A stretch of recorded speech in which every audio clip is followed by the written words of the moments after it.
Ladies and gentlemen, welcome to the meeting of the Food Standards Agency, March 2019, the first meeting of the board of the year. We will start, as usual, with any questions that have been submitted by members of the public in advance of the board meeting. Just a reminder, it's open for members of the public to submit questions in advance of a board meeting. They're now read out by our Director of Communications, Stephen Pollock, and then board members or members of the executive can pick those up as appropriate through the course of the meeting. And a full and formal response will be sent subsequently posted on the website to the person submitting the question. So, Stephen, over to you. Thank you, Chair. We have had one question submitted for today's board meeting. It's from Jos Chillingworth. Jos hasn't identified any organisation that he or she is affiliated with. So Jos Chillingworth has asked, what is the FSA proposed approach around the regulation of CBD in the UK, and when will an official statement be made guiding UK businesses selling CBD as an ingredient in food and drink on how they can be compliant? The FSA Chief Exec's recent report mentioned an authorisation process for selling CBD products, so they fall within FSA regulation. What is this process, and when will it be made available for UK businesses? And that concludes the questions for this board meeting. Thank you, Stephen. And if board members do want to pick that up, I suggest the opportunity is in the Chief Executive's report to the board. Thank you. We have no apologies for the meeting, although one of our directors, Rod Ainsworth, is currently attending another departmental meeting on EU exit, so will join us as soon as that has finished. That might mean that we slightly adjust the agenda because he's also got an early paper on this agenda item on this agenda, but we'll just see how that goes. And I just wanted to ask if board members had any other business that they want me to pick up at the end of the meeting. No, thank you very much. In which case, we'll move on to the minutes of our meeting on the 5th of December. These were circulated to the board in draft, so I am hoping that we are happy to agree that they are an accurate record of the meeting. Thank you. And the actions arising from past board meetings, which look to me like they're all either complete or they're being done on the agenda today or in March. Does that look? It is March. I know one of them's, there's a circulation of work being carried out with FSA's advisory committees. Yeah. Nothing else in terms of matters arising. Okay. In terms of my report to the board, a list of the engagements that I've had since the board last met is on the FSA website. The board and the executive had their usual January away day since our last board meeting, where we look at corporate risk and we talk about the early shape of the coming year's business plan, the 2019-20 business plan. And we also took the opportunity this January to have a full and detailed review of preparations for EU exit planning. Both the business plan and EU exit planning are on either the board or the business committee agenda today. Mostly in relation to EU exit, I've had meetings with the Secretary of State for Health, with Steve Brine, who's the Public Health Minister, with whom we liaise closely, with David Rutley, the Minister in DEFRA, who leads on food and on EU exit preparations. And board members will know that last week I appeared with Steve Brine in front of the House of Lords Energy and Environment Subcommittee, again talking about our EU exit plans. And Christine Middlemas, the Chief Veterinary Officer, also attended that hearing alongside Steve Brine and myself. It was very useful in that particular hearing to have Steve Brine's endorsement of the government's intention to provide the FSA with delegated powers to take risk management decisions in due course after we've left the EU. And that was also reinforced in the debate on that same day in the House of Lords by Baroness Blackwood, the Lord's Minister for Public Health. So I think important reinforcement of the government's position about their intention on those risk management powers in future, and we'll look forward to working with the government on a timescale and mechanism for that to happen. In the meeting with David Rutley, we also covered the regular update that we have about the FSA's role in providing animal welfare services for DEFRA. Animal welfare is a DEFRA policy area, but the FSA, particularly in relation to abattoirs and slaughterhouses, has an important role to play in supporting that policy. We talked about non-stand slaughter statistics, which had recently been published, the adoption of CCTV and enforcement action in abattoirs and slaughterhouses. And I also met with Lord Gardner, who is the Lord's Minister for DEFRA, to talk about his portfolio around biosecurity and its relationship to food incidents. And the only thing I was going to mention at this stage was to say that since the last board meeting, we've all been really disappointed but very understanding to receive Jason's resignation as our Chief Executive. He'll be leaving the FSA in the early summer as he starts a new life outside the world of work. Lucky him. We have begun the process of recruiting our new Chief Executive. The closing date has passed and the process is now in place, chaired by Jan Cameron, who is one of the Civil Service Commissioners. There'll be plenty of time for us to say many nice and embarrassing things about Jason at the next board meeting, so you can prepare yourself for that. Excellent. And the other thing I would just register for any members of the public who are watching is to remind you that the process, the Department of Health and Social Care's process for recruiting new board members to the Food Standards Agency is live at the moment. If you are interested, please do look at the Cabinet Office public appointments web pages. The closing date is in early April. Did the board have any questions for me on that or anything else? No, in which case I shall hand over to Jason for his Chief Exec's report. Penultimate. Yeah, good morning, everybody. Just 3 or 4 things I want to pull out from the Chief Exec update. I won't touch on EU exit because obviously we've got a slot on the agenda, and Rod will pick that up when he arrives with us. I want to draw attention to the consultation on food allergy issues, which closes on the 29th of March. So if anybody's watching out there that has views and thoughts and comments and ideas and suggestions they'd like to put in, there's still plenty of time the next 2 weeks to get those in, and then obviously we'll be reflecting on the comments and contributions we've had along with colleagues in DEFRA and DHSC, and then determining a way forward. But still plenty of time to get your views and thoughts in on that very important issue. The Advisory Forum for Feed and Food, which is one of the new procedures and processes we've established to enable us to operate effectively, particularly on a 4-country basis post EU exit, is up and running. We've had a walkthrough, a sort of let's have a staged, managed walkthrough of how this process might work.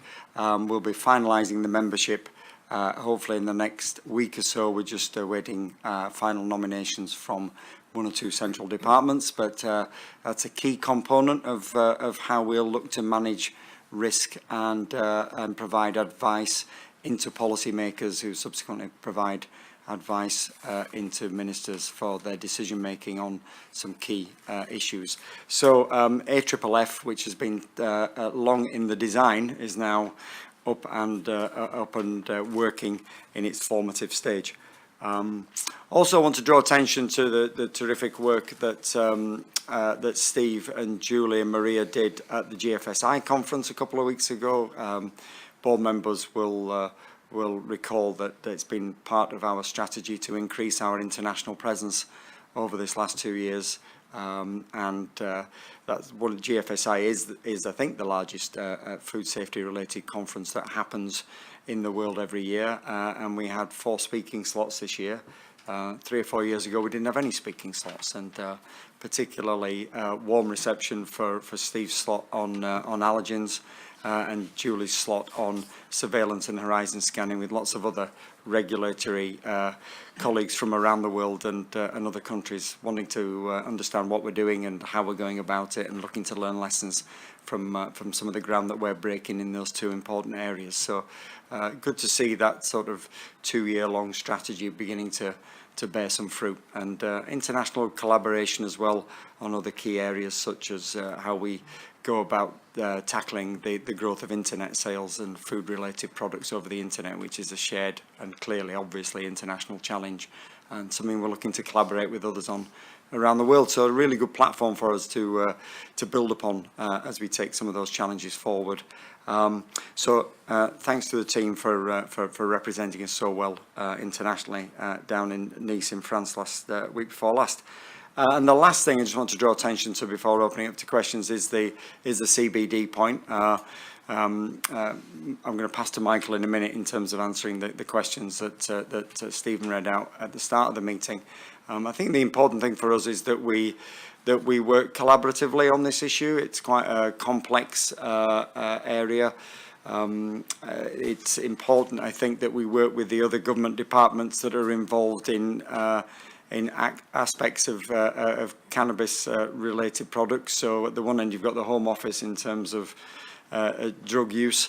You've got DHSC involved for medicinal uses and access to particular products that are prescribed through GPs, but within a tight set of rules and arrangements. And then you've got the products that we're primarily concerned with, which are those on the shelf that don't make any health claims, but in the category of or perceived to bring well-being to certain individuals. And so I think it's really important that we don't rush into a position that then we need to continue to change as evidence and information becomes available. The other thing we need to do, because this is driven by an EU-wide approach, and whilst we're still in the EU, is to make sure we're working with and coordinating with the other 27 member states as well. So quite a complex area. But Michael, do you want to pick up on the two specific questions? Yeah, thanks, Jason. So, and thanks to Josh Chillingworth for the questions. So they were one around about what's the FSA proposed approach, and then the other one was around about the authorisation process. So I think I'll start with the authorisation process first, because then it kind of it probably fits together better. So the process is for the authorisation of novel foods, and that's set out under European Union legislation. That process has been available for many years, and the UK has its own advisory committee on novel foods and processes, which advised on novel food applications and then passed them on to the European Food Safety Authority. That process is now done directly by the European Food Safety Authority. So novel food applications should be submitted to allow evaluation of any new food for which there's no history of consumption in the EU prior to May 1997. And it should be observed before the food is placed on the market. For those products that do require authorisation, there's guidance on our website under kind of novel business guidance, novel foods, and that points applicants in the right direction for dossier submissions and how to undertake safety assessments. As I said, all applications are currently sent to the European Food Safety Authority, but in the event of a no deal in exiting the EU, the FSA has put in place a similar system for any future applications to the UK. So in terms of the proposed approach, I think it's worth reiterating that it's the responsibility of food businesses to ensure that food that they put on the market is safe. It is also the responsibility of food businesses to ensure that their product meets current food law. Food businesses should therefore be checking if the novel food application regulations applied to any new products that they wanted to market. The status of CBD extracts has been under discussion for a number of years now, and history of consumption sought. So this is not a new issue. In lack of the history of consumption data being available, it is now considered a novel food. Some parts of the industry have accepted this, and there are already a number of applications in the pipeline having been referred to EFSA for evaluation. As noted in the Chief Executive's report, the FSA is committed to finding a proportionate way forward for CBD products already on the market. We are discussing options with local authorities, businesses and other government departments. I want to ensure we select the best approach in the interest of wider public interest in these products, and we'll be updating our advice once we've completed those discussions. Thank you. just pause there and, before there are wider questions on Jason's report. There isn't a decision for the board to take about CBD. It's really helpful to have that analysis of where we are at the moment. And I know that officials are working really hard to try to get to the right outcome on this. Questions for, was that all you wanted to put out for your report? Questions for Jason? No. We can't be having this. We can't be having this. Oh my goodness. Laura. Firstly, I'd just like to say what great leadership, Jason, you know, my experience of the Food Standards Agency and what you've been sort of steering through all sorts of volatility and change. And it's really been a great privilege to work with you. But I'm very interested in the new roles that we're going to have as we come out of the EU, and what sort of communications are we going to do to both business, consumers, opinion formers and sort of policymakers around the change in roles, and are you planning some form of articulation of that as we move forward? Because in many ways, as a transparent regulator, it's going to be important to highlight any differences in our roles and responsibilities. Thanks, Laura. Thank you for the kind comments. Yeah, we're looking at how we might put on some almost teaching sessions for some of our stakeholders that we deal with on a more regular basis, including media stakeholders, just to ensure that there's a clear understanding about what the role of the agency is going forward in a post-exit world, and also looking at different ways in which we might communicate that more broadly to the general public. So, as you know, we use the video media much more than internally as well as externally, much more than we do, and you see that when we have the films at the beginning of the meeting. And so we're looking at all the different approaches, tools and techniques that we can use, you know, social media and others, different types of communication, so that there's a clear understanding both in stakeholders and opinion formers, but crucially amongst consumers, about what are the primary changes, what are the key issues of why we are a different organisation post-EU exit than we were before, and where, crucially, where decisions are made. And the CBD is a really good example, as Michael was just saying, which is, you know, the existing process while we're a member of the EU is that you go through EFSA for a decision-making process on novel foods. When we're outside the EU, you'll be coming to the FSA for that decision-making process. So, so there are some really quite significant changes, and we'll be using all our communication tools and avenues to get that message out there. Chair, thank you. Jason, thanks for the report. Again, can I just ask a question on the AFFF? And you've detailed, and I'm delighted you've written to ministers and officials in Northern Ireland and Scotland, and are keeping close to, or Wales, and keeping close to Scotland. What sort of response have you got? And a sort of second question to that is in relation to the Republic of Ireland and the relationship there, and making sure we sort of take on board some of those views as we go forward, regardless of what deal comes out.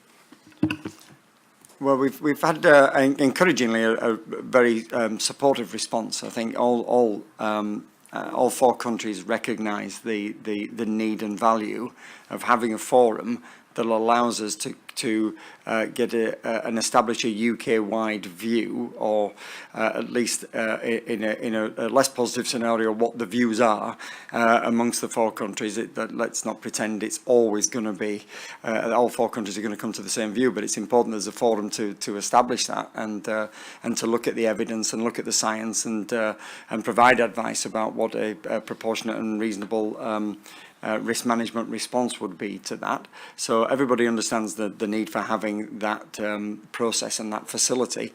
The only thing we're waiting for is the actual named nominations, and having those in place.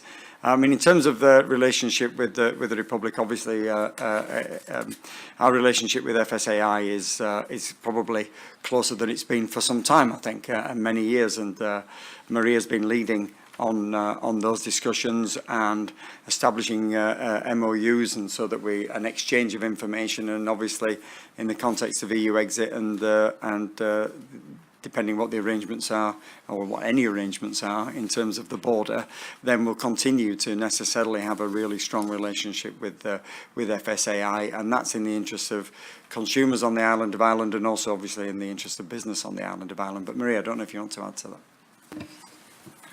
Jason, thank you. We have been refreshing our MOU with the Food Safety Authority. To date, our conversations have been at official to official level, but I would imagine that the Chief Executive certainly and the board will be interested going forward post-exit, how that relationship will shape up. I mean, we're starting from a strong position. You know, we have regular discussions. We collaborate and discuss our views and thoughts on issues when we're working as member states within the EU. We generally see things in the same way. We collaborate and discuss in international events like GFSI. So we're often having those discussions collectively. So we come from a really strong base, and I think the intent is for ourselves and FSAI is that we put our consumer interests to the fore, and that whatever's happening and wherever we end up as a result of EU exit and border issues, that we've got our focus primarily on what's in consumers' interest, both in relation to food safety but also their wider interests. Thank you very much. If there's nothing else for Jason, we will hop forward on the agenda and take the paper on local authority performance, and then we'll come back to the EU exit update after that. So Maria and Michael, I think we've got, well, Michael's sitting down. Just to put on the record that yesterday in the board briefing sessions, we were taking through a bit more of the detail of the structural arrangement that's been made in the FSA, which sits behind some of what's in this paper, and some of the data gathering and the database activity that the team have led, which was very impressive to put us in the position to be able to take forward what Michael is going to set out for us now. Thank you, Chair. Good morning, everyone. This paper is about local authority performance and how we are taking steps to modernise the approach that we have in place. Clearly, in our role as Central Competent Authority for Food Safety, a key responsibility is ensuring that we have proper oversight of bodies delivering official feed and food controls. And for the vast majority of the businesses in England and Wales and Northern Ireland, those controls are discharged by local authorities. So their performance is critical to the overall performance of our regulatory system. And this is one that we can expect to come under increasing scrutiny in a post-EU exit environment. So it's very timely that we're looking to strengthen the approach that we currently use. In terms of current arrangements for oversight, they are laid out in the Framework Agreement on Food Law Enforcement, supported by the Food Law Code of Practice. And through this approach, we obtain annual returns known as the LAMES returns, which provide us on data from local authority performance. And then this leads to audit, where there are different country approaches in place across England, Wales and Northern Ireland. Now, what we've seen over time is that increasingly the audit process has become the means of tackling performance issues within local authorities. And that's not an appropriate approach for audit, which should be looking at overall processes and systems and what the model is delivering, as opposed to just going and looking at where you actually know you've got a problem and trying to do something about it. And that is an inappropriate use of audit moving forward, and one that's not sustainable or efficient. So we've taken a fundamental look at how we approach performance management of local authorities. And the first thing that we've done is to separate out the audit function from performance management. So the audit function will continue to focus on providing assurance that the overall systems and processes are in place, are suitable, and that these achieve the objectives of the legislative requirements for food law. And then performance management will focus on dealing with known issues and securing corrective action by local authorities in a timely manner. Clearly, these two functions will need to work closely together. They will sit in different parts of the organisation, audit being at the top of the assurance pyramid, and the performance management in the layer below. but we'll be putting in place arrangements to make sure that we work effectively between the two teams, ensuring that we add rigour to the overall assurance and that we're not duplicating effort or putting undue burden on local authorities. So fundamental to the new way forward, we're looking at actually modernising the way we assess performance. Historically, as I say, performance assessment has been based on the LAMES data, which is neither timely nor comprehensive in that it looks at a very narrow data set, is reported once a year, and therefore is retrospective. So what we're proposing to do is to look at a much wider set of data sources to complement the LAMES data. And this will provide us with a more rounded and holistic overview of performance by local authorities. And we're fortunate in that there's a range of data sets that are readily available that we'll be able to incorporate in without putting reporting burdens on local authorities. So, for example, we already hold data around food hygiene rating scheme, approved establishments, imported foods, and we can start to bring those into the mix to get a more rounded picture. And in terms then of how we will move this forward, we have developed a digital tool, which we refer to as the Balanced Scorecard.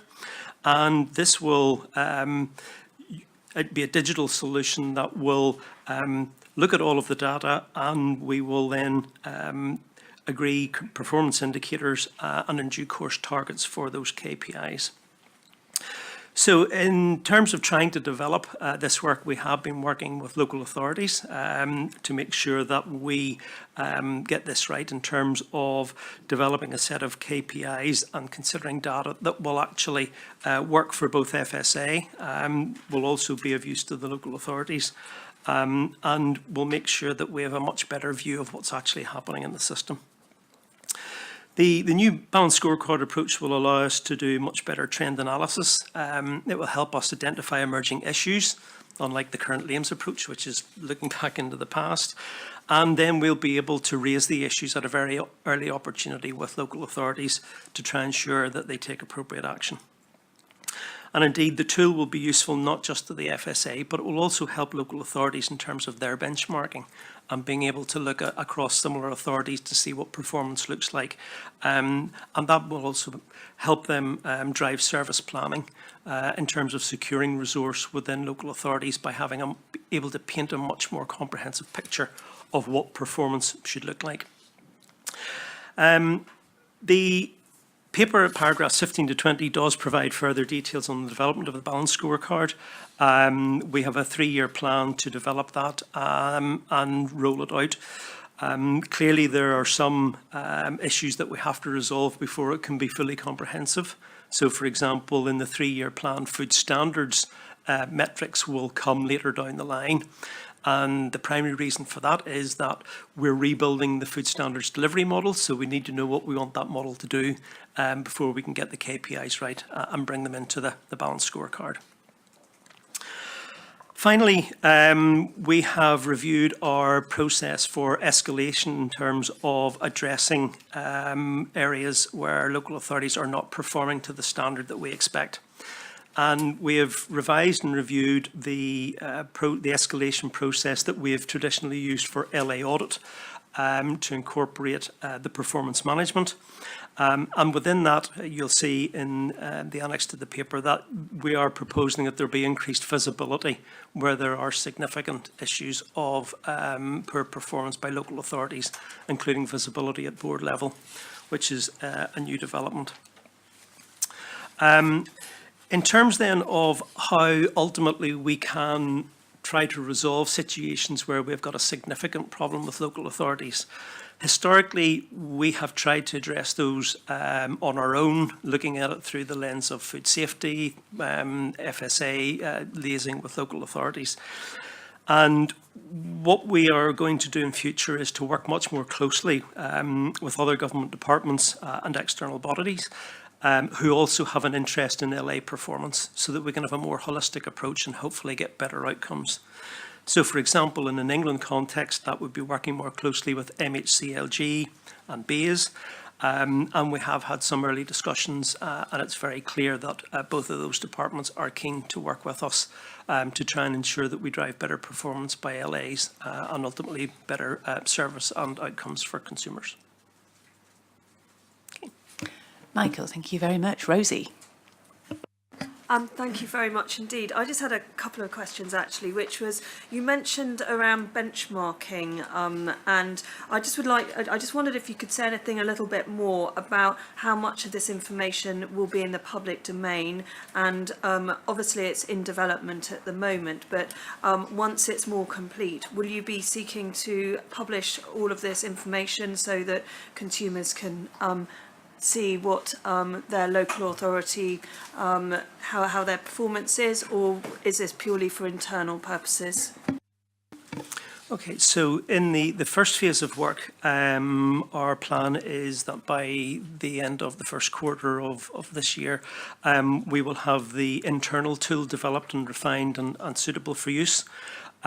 Before the end of the year, then we want to have the version that will be made available to local authorities, so that they can start to do the benchmarking.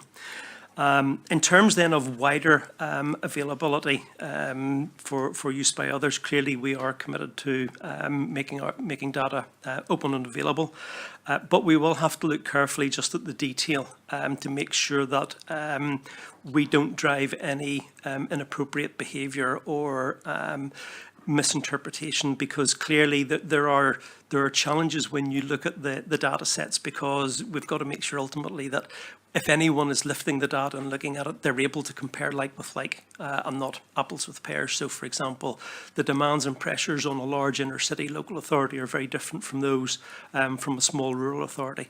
So we'll have to work that through, but we will get there to total openness in due course.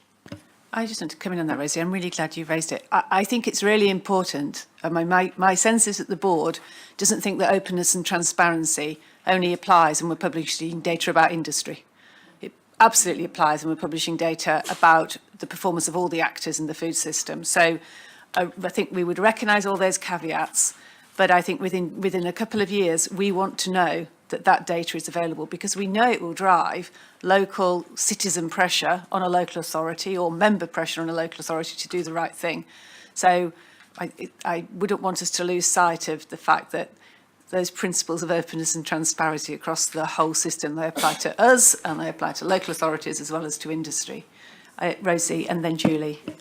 Sorry, just coming back on that, it's having looked at other sectors like health, which has very similar issues around inner city versus different kind of scenarios. One model is that some of the organisations are shown what the data is before it's published, so they have a chance to comment on it, but absolutely this should be in the public domain, and I feel very strongly that we should be making it available as soon as possible once it's in a state that can be used. Julie. Yes, building on those points about the data, it's worth bearing in mind that a lot of these data sets do, as Michael said, exist today, and they are already published as open data. What we're doing here, and we would go through the process that we always go through about publishing data and information, is possibly the additional insight that we're drawing from the data. So it's both the raw data and the insights, but as I said, a lot of the data is already in the public domain. Thank you. I've got quite a list. I've got Paul, then Colm, then Mary, then Stuart, then Ruth. I'll remember the order. Paul, you go next. Thank you. I really support the concept of separating audit from performance management, but the balanced scorecard will only be as good as the data that goes into it, and any mismatches between the data that the local authorities are submitting and what's happening in reality is more likely to be picked up by the audit process. So it's going to be very important how those things work together, how they tie together. So could you say a little bit more about how the FSA is going to coordinate those two functions, how different local authorities will be approached at different times for the two different structures, exactly how that's going to work?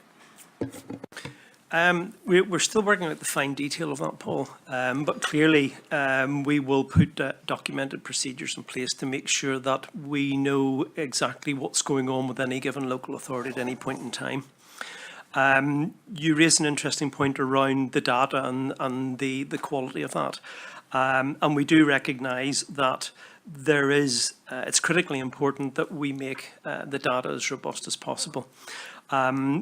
We have been exploring some of the issues around this with local authorities, and we're about to provide further more detailed guidance around some of the areas where we know there are common areas, common errors in the data that's provided. And, you know, fundamental to that, we also are providing guidance around the sign-off of the data, because the process requires that the head of service within the local authority signs off the data that they're content that it is accurate. And that's an area we see an opportunity for strengthening and are providing more guidance on. Thank you. Colm? Chair, thank you. Michael, thank you very much for excellent report. And again, I compliment you on the separation of performance management and audit. It is something that has been on the ARAC agenda now for the better part of 2 years.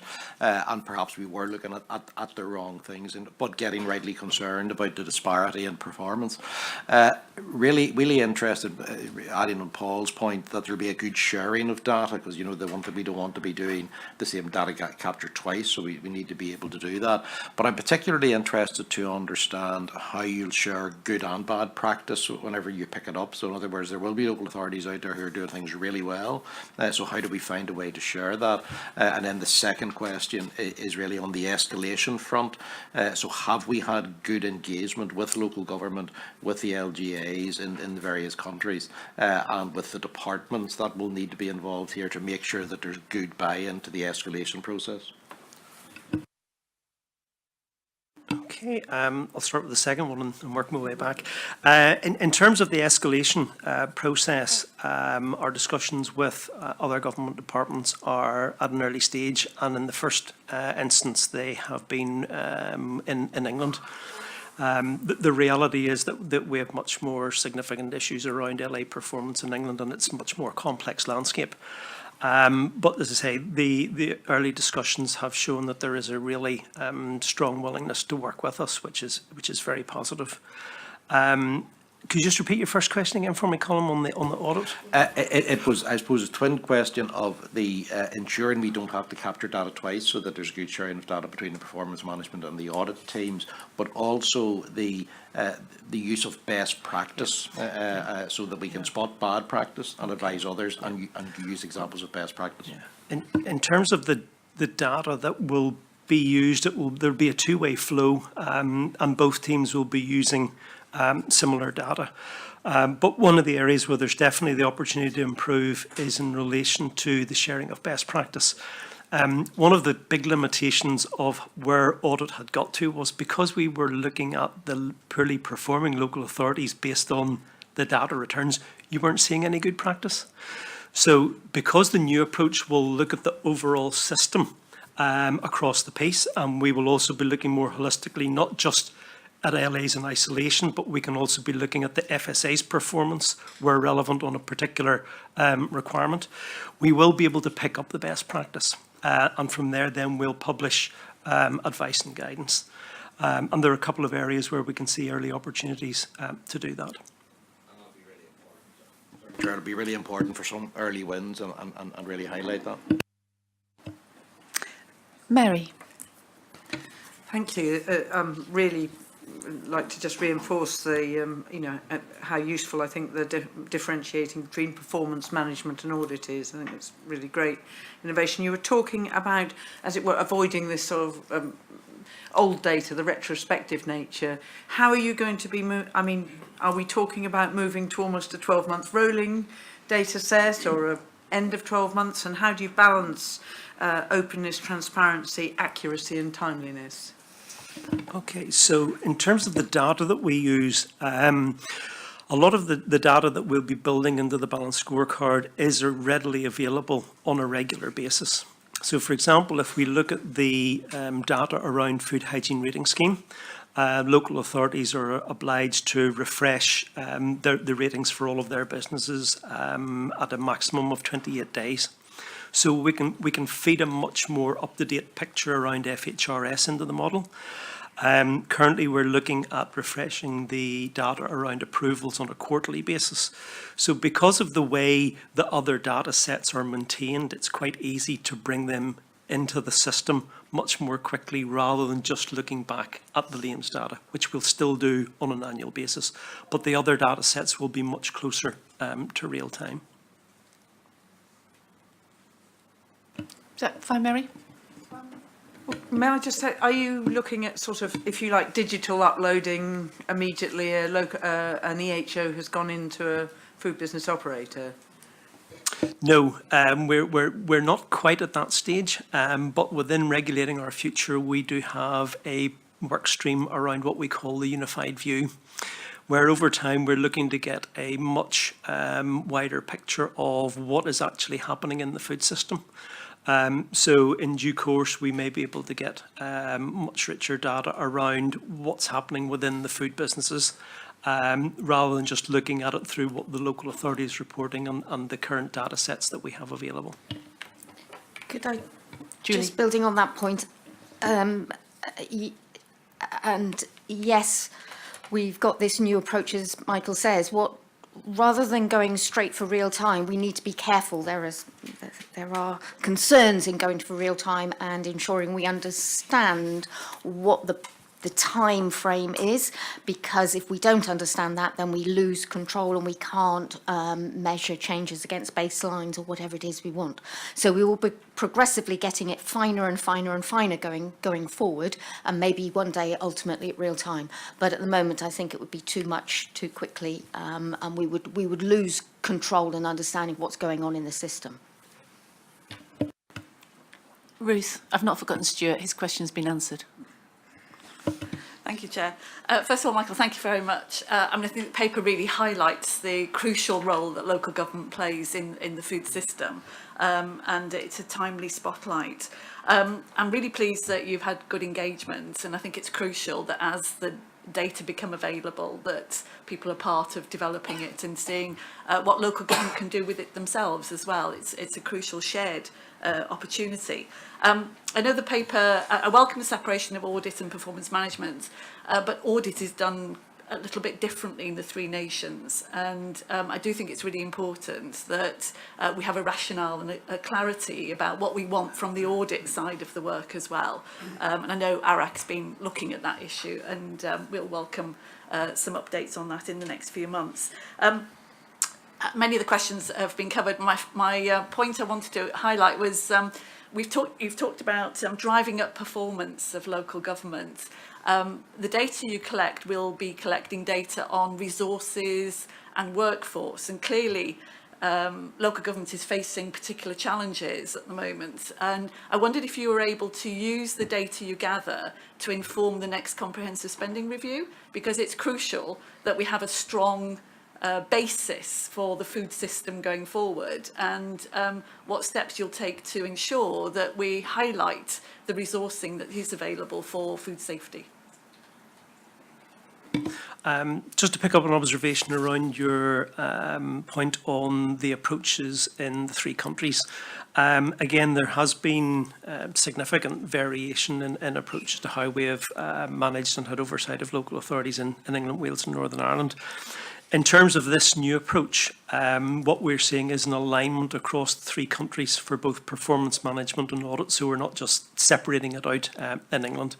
And indeed, the direction of travel for audit is very much around the system's performance and focusing on the outcomes against the legislative requirements. So the actual audit is evolving, and there is agreement that that's the way that we need to work to be effective across the piece.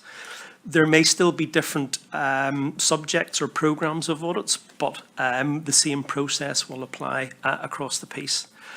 In terms of the issue of local authority resourcing, clearly that is much wider than the interests of the FSA. And very recently, we have become aware of an initiative across government that is looking at future funding of local authorities. This isn't a piece of work that we were aware of or involved in, but again, in recent discussions, we have been invited to take part in that much wider discussion about the future of LAs and resourcing. Chris, I think you might have wanted to come in on that point as well. Yeah, thank you, Chair. It was really picking up on the resourcing point in terms of the spending review, and just to clarify that, yeah, absolutely, as we start to think about SR19, the local authority implications of what the FSA is doing will definitely be considered, and something that Treasury look at closely alongside equality and lots of other impacts. And just to clarify, that was the same when we put in our bid for the EU exit funding, where we considered the impact on local authorities. I have got Stuart, but Dave, did you want to pick up the resourcing point, or was it something different? Then Stuart and then Dave. Thank you, Chair, and welcome this paper, and thanks for the explanation. You've outlined on page 5 a 3-year timeline. I'm just wondering, is this a pragmatic scheduling, or what are the rate limiting steps that's going to take 3 years to get there? I think there are a range of factors. As I mentioned at the outset, clearly there are some measures that we can't bring in now because of changes to the delivery model. So that's why including the food standards element of performance is at the back end. We're making good progress on development of the new model, and I'll be reporting that to the board at the June meeting. But clearly, we have gaps there around food standards at the moment, and it doesn't make sense to try and address that until we've built the new model. Clearly, this is a very new approach for us, and we need to make sure that we bring the local authorities on board. Agreeing the KPIs is relatively straightforward. It's a bit more challenging when we start to introduce the targets. And we want to build this up in a logical way with confidence that the measures that we've got are fit for purpose. So it's really a question of taking our time to get this right and building in the data that we have confidence in at an early stage. If we have other data that we think has potential but needs refinement, we will make sure it's fit for purpose before we bring it in. And then I say we'll bring in the food standards as and when we've agreed the new KPIs. Thank you. I think that, I suppose 2 points. One, really to echo Stuart's comment that we collect a lot of this data already. So if there are opportunities to accelerate this 3-year process, I think that'd be very welcome. Even if it was a initial version of the scorecard, which we knew was going to be improved later. And equally, there must be measures we do currently count on food standards, which might be usable on an interim basis. So I suppose that's the first comment. The second one as well is, let's not overcomplicate things. Referring back to Rose's point about the open transparency, and then your caveat around the varying authorities, and it's different in a city to it is in a rural location. That may be the case. However, every local authority has the same responsibility of ensuring that public health in their authority is safe. The outcome. So actually, all authorities are identical in that regard. How they deliver against that obligation clearly will vary, but given they've all got the same outcome they're targeting, I think the difference is less than we may be giving the credit for, and therefore that also gives another opportunity, in my view, to accelerate this process through as well. Thank you very much. Want to come back on that, Michael? Or? Just on both the points made laterally, I would like to get across that in terms of the data that we do have available, we will get it into the balanced scorecard as soon as possible. We're not hanging back. This is a product that will evolve, that will be flexible over time. But in terms of the data we've got, we'll get it in as quickly as we can. Maria, do you want to add anything before I sum up? No. Excellent. Well, Well, Michael, we always, I mean, we see you every time we have a board meeting, and it's always a material step forward in what we're doing. So thank you very much to you and the team for all the work on this. I think you've heard from the board how much we recognise what a significant step this is going to be in our ability to act as a central competent authority and to hold others to account for their performance across the regulatory regime. So our enthusiasm for how far can we go and how fast can we get there and how open can we be absolutely should be seen in that regard, because it really is an important step forward. And when we've had to look at local authority performance data in the past, it has been so historic and so limited that we've all been frustrated about the inability to draw any valid conclusions from it. So I know there's a lot of enthusiasm in the team for this direction. We've flagged the importance of making sure that the development of the audit approach is also, which I know will happen, given the same amount of attention and scrutiny. We do agree the approach that you're taking out around securing performance improvements, and we're looking forward to seeing more detail on the balanced scorecard. And the board, I think, does want to signal we'll be monitoring how quickly we can get this into the public domain in a trusted and reliable and valid way, but we won't let the best be the enemy of the good in that regard. Thank you very much indeed. Rod, we managed to keep going without you. Every confidence. So we'll now loop back to our update on EU exit, just for members attending, of the public attending. We don't have a paper on this. I can't imagine why we thought it wasn't possible to pin down exactly what was happening at the moment. But the board did have another review yesterday of the detailed work stream progress that has been made across the FSA, but it just wasn't realistic to try to publish a paper with so many moving parts in the environment around us, not moving parts within the FSA, but within the environment that we're operating in. Therefore, Rod's going to give us an oral update. Thank you, Heather. Yes, and just to repeat the apology that there isn't a written paper, it is difficult at the moment to even work out where the target is, let alone identify how it's moving. So I'll just give a very brief summary of progress with our EU exit programme and then attempt to answer any questions that board members may have. You'll recall that I gave a similar oral update to your meeting in December. I reported then that progress with all of the work streams within our EU exit programme was satisfactory and on track, with the exception of two issues which were causing concern. Taking those two issues in turn, but in summary, I'm able to confirm that good progress has been made with both of them. Taking them in turn, the first is the vital work to ensure that when the corpus of regulatory legislation that is currently European legislation is brought into UK law, that legislation is fixed so that it functions effectively as part of UK law. That requires a number of statutory instruments to be made to deal with those fixes. They were delayed in December. That is no longer the case. I can report that the first batch of our statutory instruments has fully completed its passage through Parliament. There is a second batch passing through this week, and we're awaiting debate dates for the third and final batch of statutory instruments that need to be in place by day one if we leave the European Union without a deal. So the legislative problem which was causing such concern in December is no longer causing a problem, and I'm confident that all of those statutory instruments will be in place before day one, should they be needed. The second issue that I highlighted in December concerns the arrangements to ensure that importers of high-risk food from the rest of the world and from the EU are able, if necessary, to give notification to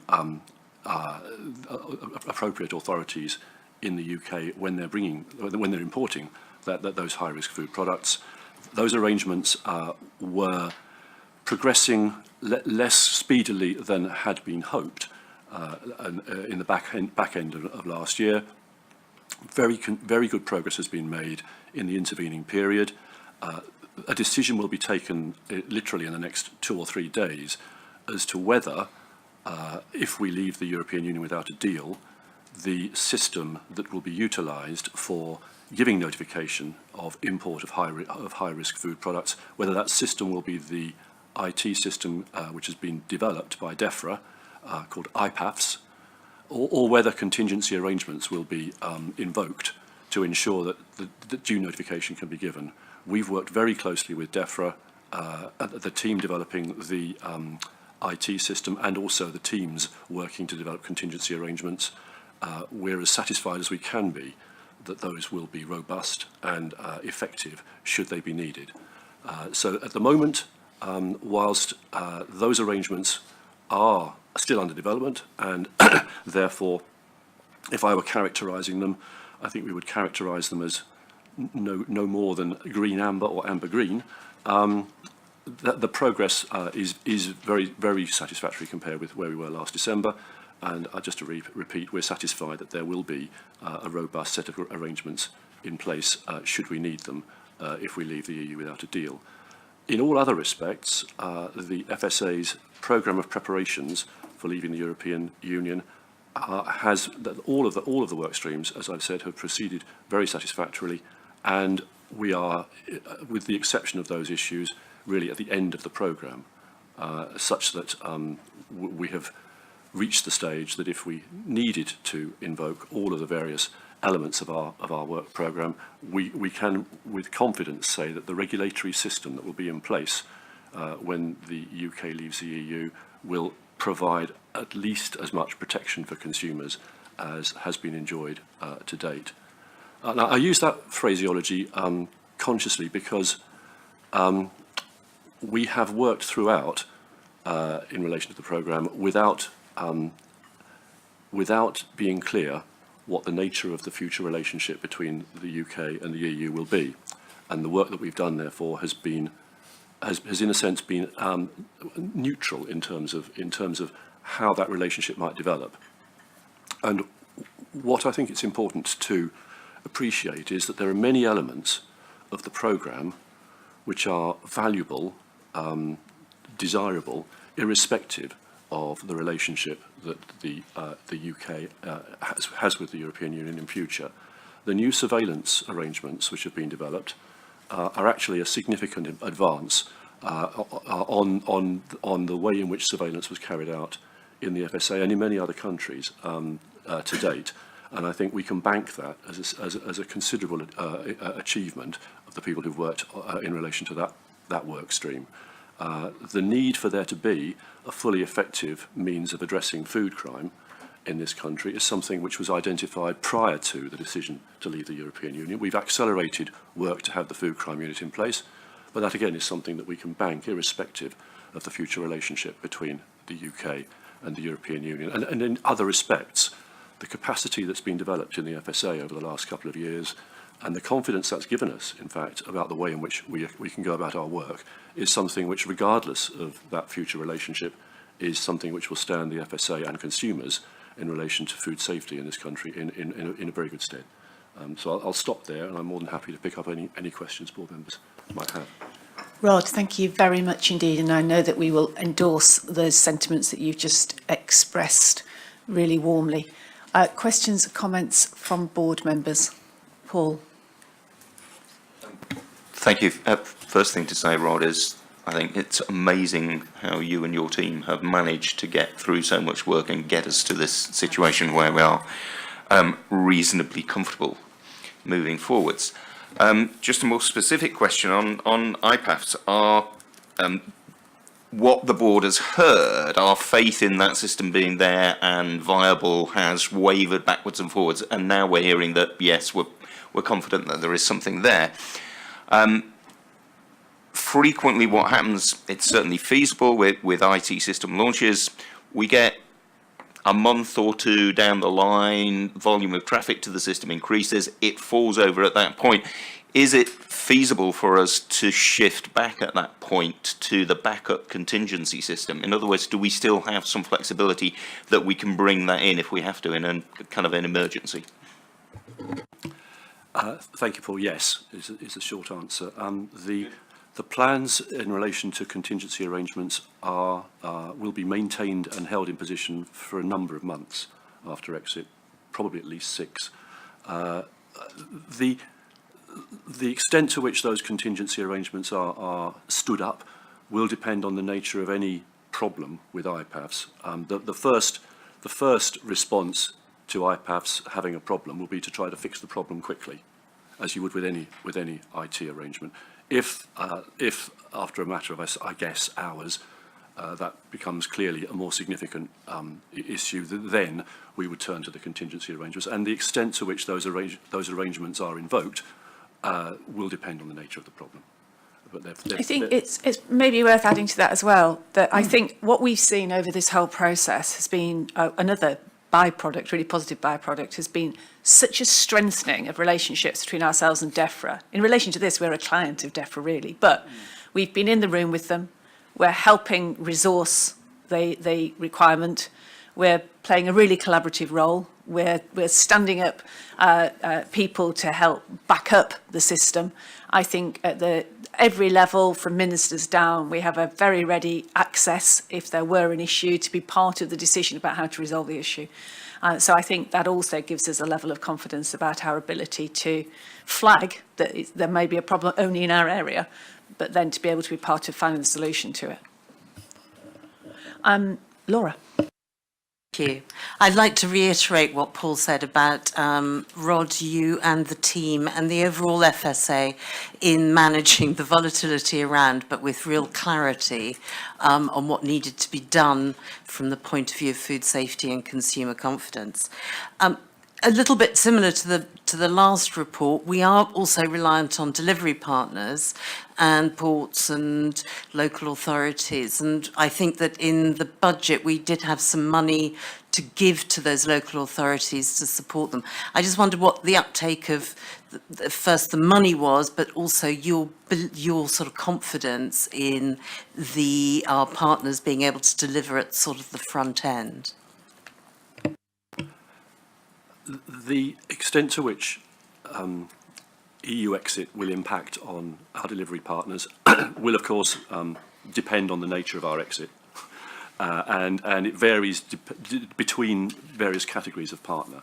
The crucial issue for the generality, to the extent that there is a generality of local authorities, is to ensure that they have clarity about the extent to which there haven't been changes and the limited extent to which there will have been changes. And by that I mean that what will be crucial, I think, for trading standards officers, for environmental health officers across the country, is to know where not the substance of the regulation has changed, but where the cloaking for it has changed, where instead of what used to be one particular piece of European legislation, we're now talking about a piece of domestic legislation, to signpost those changes so that local authorities, when they're going about their enforcement work, will be using accurate terminology, accurate references to the various things upon which they're relying. Now that's a communication exercise which is in hand. It's not necessarily going to be clear-cut, because we're still working through having the SIs in place, and it'll be something which has to be done at pace and fairly intensely. But using the communication platforms that we've got with local authorities, I think we can be confident that we'll get the messages to the people who need them effectively. With those delivery partners which are crucially involved at points of entry to the UK, the port health authorities, we have had intense and almost constant discussions as we've developed the arrangements for managing imports and new import controls at the border.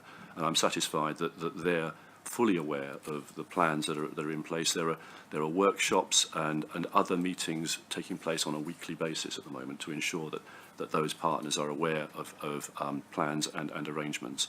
So I think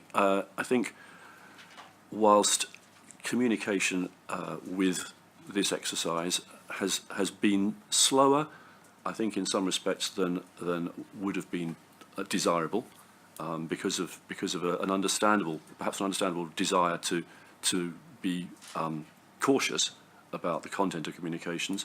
I think more recently the pace and volume of those communications has been much more satisfactory. Chris, do you want to come in on that? Yeah, just to build on the final point that Laura made about the resources. So I'm conscious that I think in previous updates that the report back, I think generally was the uptake had been a little bit slow on on the part of the ports and the local authorities.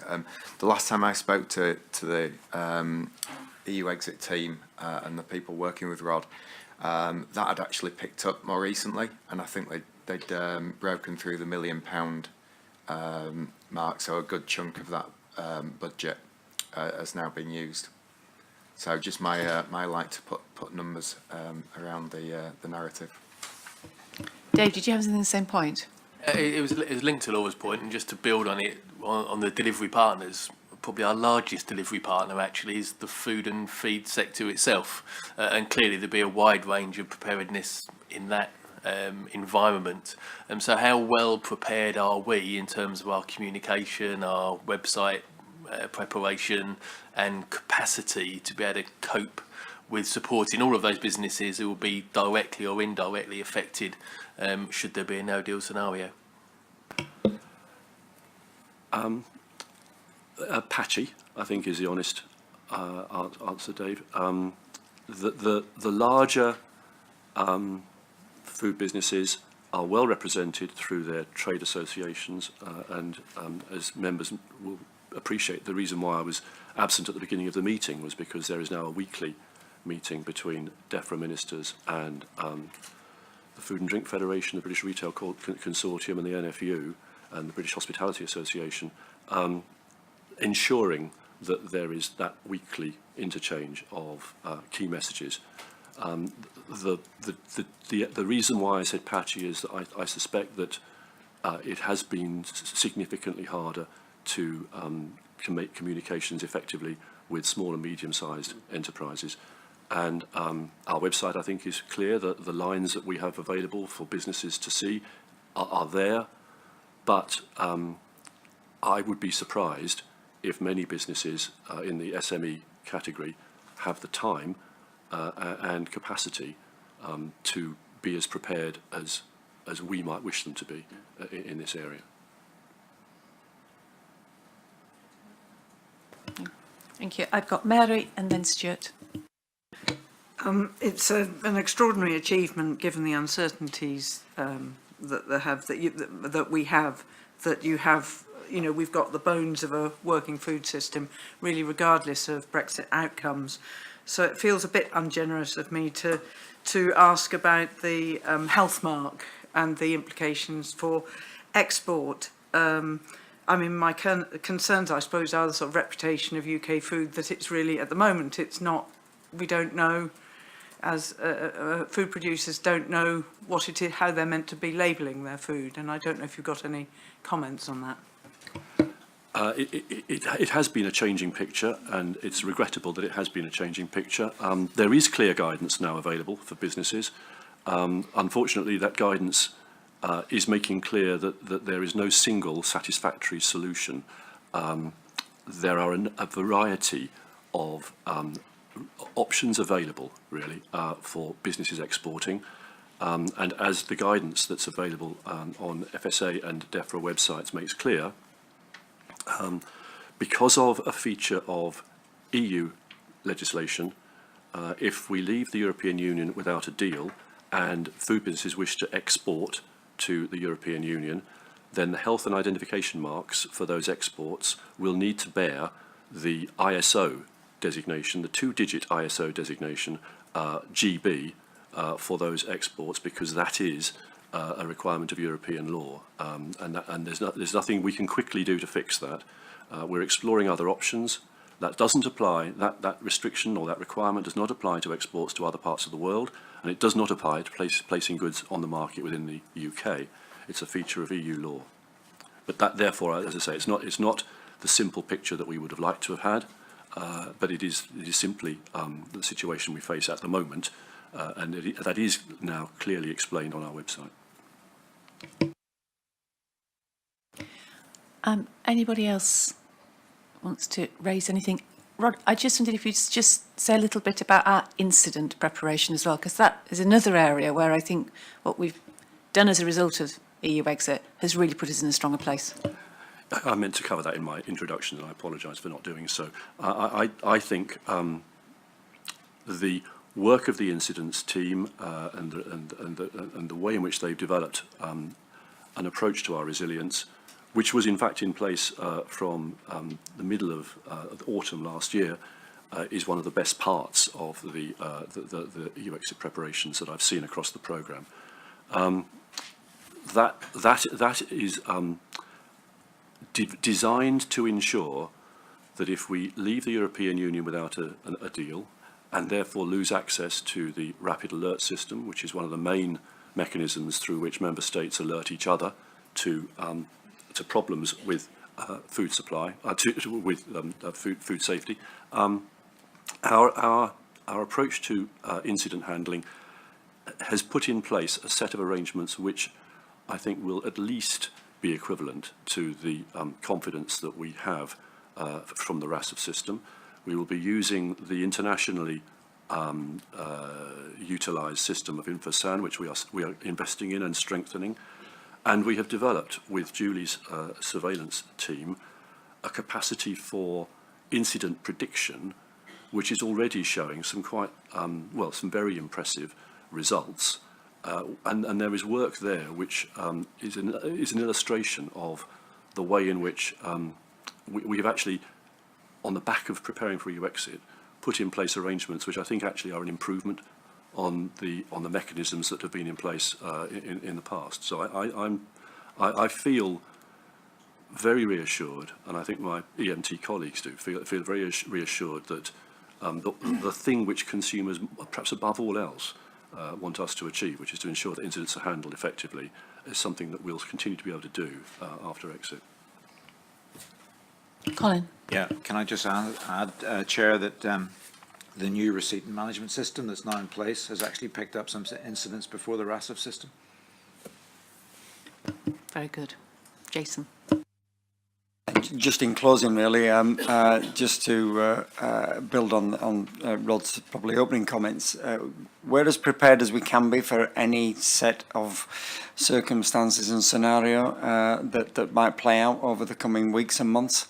I think it's been a terrific effort in terms of the coordination and work done by Rod's team, but this is an agency-wide effort. I think there are very few teams, if any, in the organisation that haven't been directly involved or had to reprioritise work or to put their shoulder to the wheel to get us to this point. I think I'm absolutely reassured that we've got the capability and the capacity we need. We've been well supported both internally and externally, and as Heather said, we've strengthened relationships with some of our key departmental contacts. We've been well supported by Treasury in terms of the funding we needed to build this. We've got 94% of the extra staff we intended to have in place, and by the end of March we'll have all of the extra staff we intended to have in place. So I don't think we could position ourselves any better than what we are, but it was an important point that Rod made in terms of the capacity and capability that we've built, which gives us a lot of confidence. And that shouldn't be underestimated, the power of having the confidence matched with the agility to be able to cope with the dynamic situation that we are looking to cope with. Since this may be the last time the board talks about our EU exit readiness rather than how we've coped with EU exit, but we won't have a sweepstake on that. But I do think it is important for the board to put a couple of things on record here formally. If you take us back 18 months, this board set 3 principles that we wished the executive team to work to in their preparations for EU exit. We said that the arrangements that we put in place must be just as effective in protecting public health as the arrangements that we have today. Tick. We said that the arrangements must maintain public confidence in food safety and the regulatory regime, including protecting our reputation for openness and transparency. Tick. And that we would aim to minimise disruption for consumers and industry. And I think we've all observed the effort that's been made in that space. And we also said that in our view, consumers would be best served by as unified a system as possible across the UK. And so it does seem to me to be a moment for us to put formally on the record our belief that we have delivered to those principles and that the FSA has done that on time and within the resources that we asked for. And that we do now have a whole and complete replacement regulatory regime for food and feed safety ready for the essential and immediate demands of EU exit. And as you've heard, that has been a huge undertaking. So I think we'd also like formally as a board to congratulate the team around this table and the whole FSA, because as you say, there is scarcely anybody who's not been involved in this endeavour, for the way they've risen to the challenge and the skills that they've shown and acquired in doing that. I do think we're grateful to colleagues across government. We've mentioned DEFRA, we've mentioned health ministers, but we've had support across Wales, Northern Ireland and Scotland in taking this forward at central and local government level. And we have benefited, I think, from close collaboration with industry leaders, and that's really assisted us. This does not mean, given the complexity of what's perhaps going to happen and the changes that we're making, that there won't be operational issues. We know there will be issues as we move into the implementation phase. But I think the board is confident that we've created a baseline position that fulfills all the essential requirements that we have for that complete regime. It won't all proceed like clockwork, but I think we also know that we've now got the skills and the capacity and the agility to respond to bumps in the road as they come forward. So for the board, that is another great confidence. But most of all, I think the board would want to have a message for consumers who are in the face of constant news headlines about the consequences of Brexit for food safety and food standards. And so I think we have a message for consumers that's twofold. First of all, we have maintained all the protection for public health. We've maintained all the standards that they enjoy today in terms of their safety and the ability to trust what they eat. There has been no drop in standards in terms of our readiness for EU exit. And the other thing is to say that the regime we've designed for life outside the EU is now setting the global standard for openness and transparency in food regulation. And we continue to operate on the basis of science and evidence. And openness and transparency, science and evidence are vital to public trust. Transparency drives trust. The public will know in future what decisions we're taking, what recommendations we're making, the basis on which we're doing those things. And they'll know that with a greater line of sight and clarity and understanding than they've had from the EU process.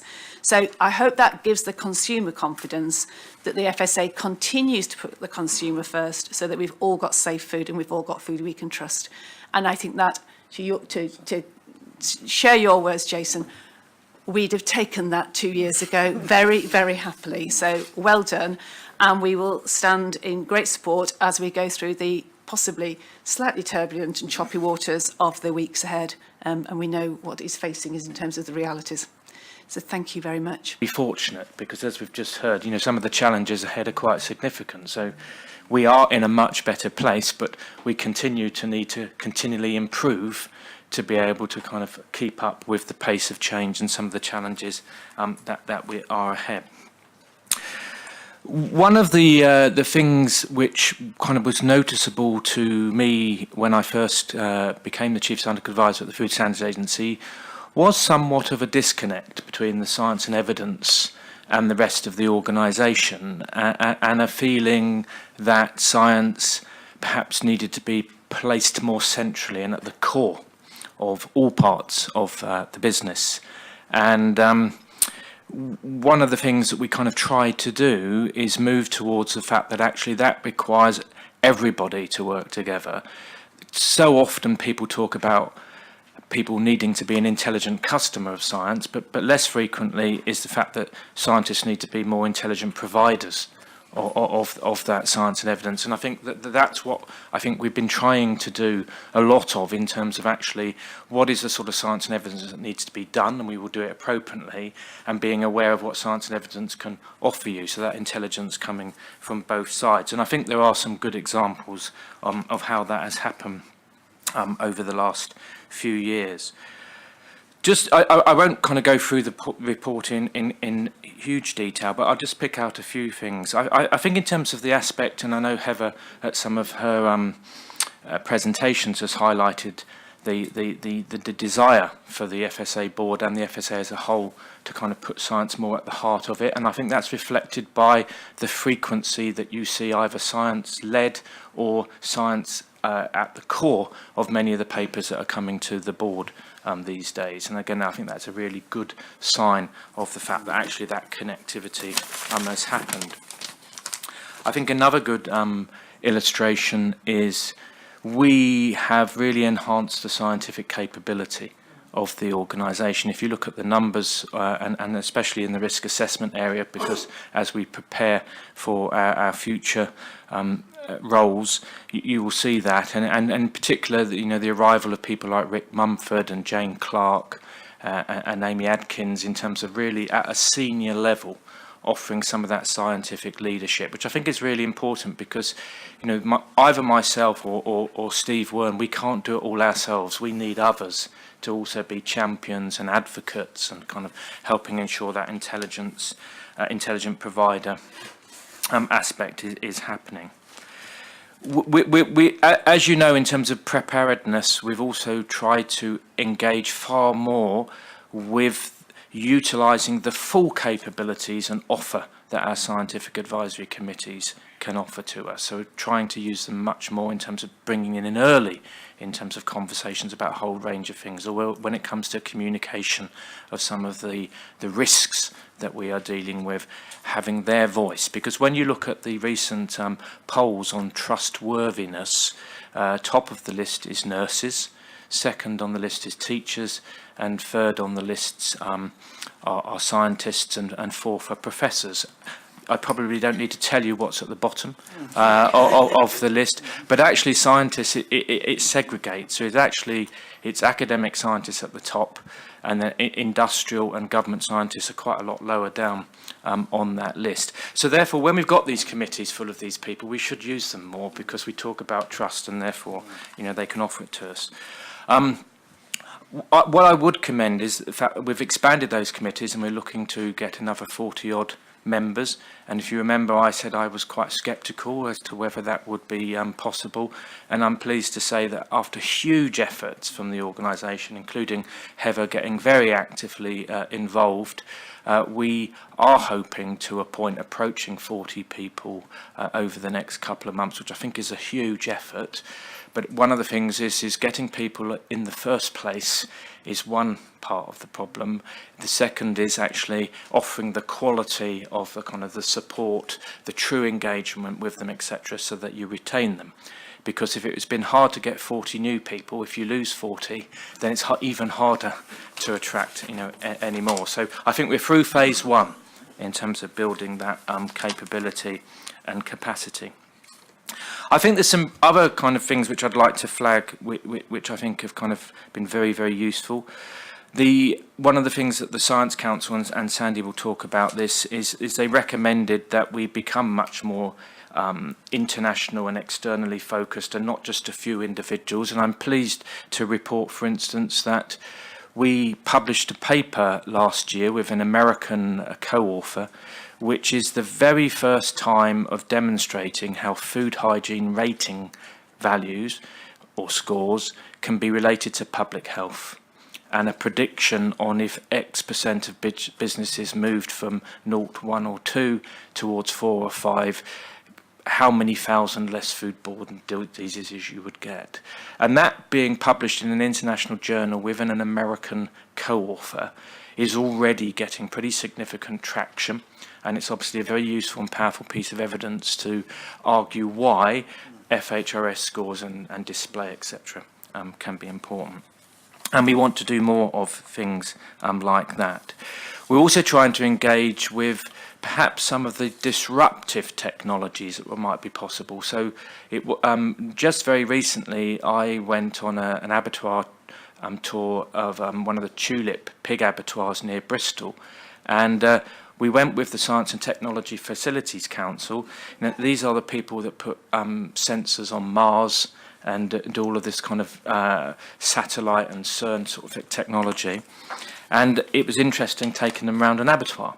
And one of the things that they highlighted is that their work on material science, sensor technology, and really big data science, they believe could all be used to make what they call what we're calling a 21st century abattoir. So we're hoping to have a sand pit, which is when a group of people come together to come up with a pilot project, which you kind of prime with a small amount of money to develop the proof of concept. to see what big improvements there might be possible. And what I would say is that the FSA staff that are involved, and Martin Evans and his team, were fantastic in the sense of they were very open about the things that they felt could be significantly improved, and therefore kind of gave the call to arms, which hopefully we will respond effectively to.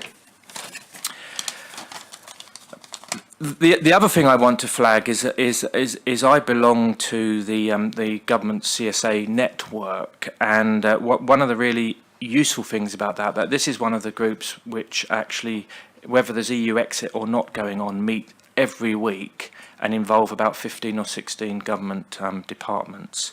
And our lead, Patrick Vallance, then after he's met with us, attends the permanent secretary meeting.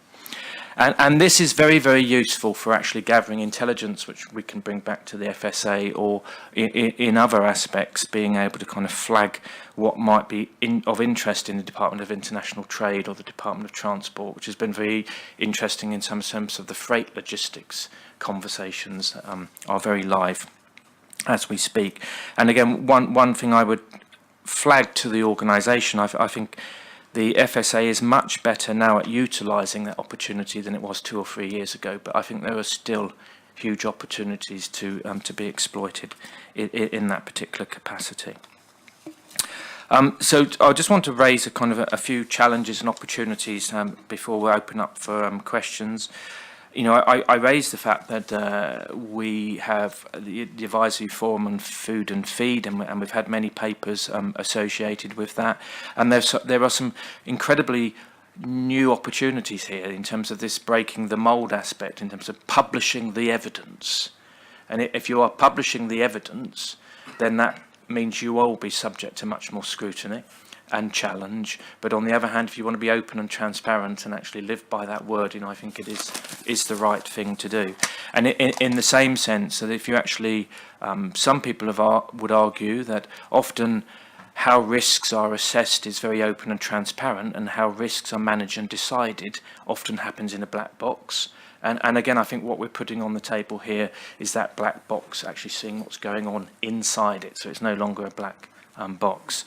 And therefore, I think there will be a kind of, this is a new way of working. It's a great way of working, but people need to rise to the challenge. And I think myself, as the CSA, aspects of the board work, the how you assure that and cope with the bandwidth of the volume of activity and which things to really focus in on and which things not to, is going to be a challenge, and something that we're going to have to all learn as we move through it together.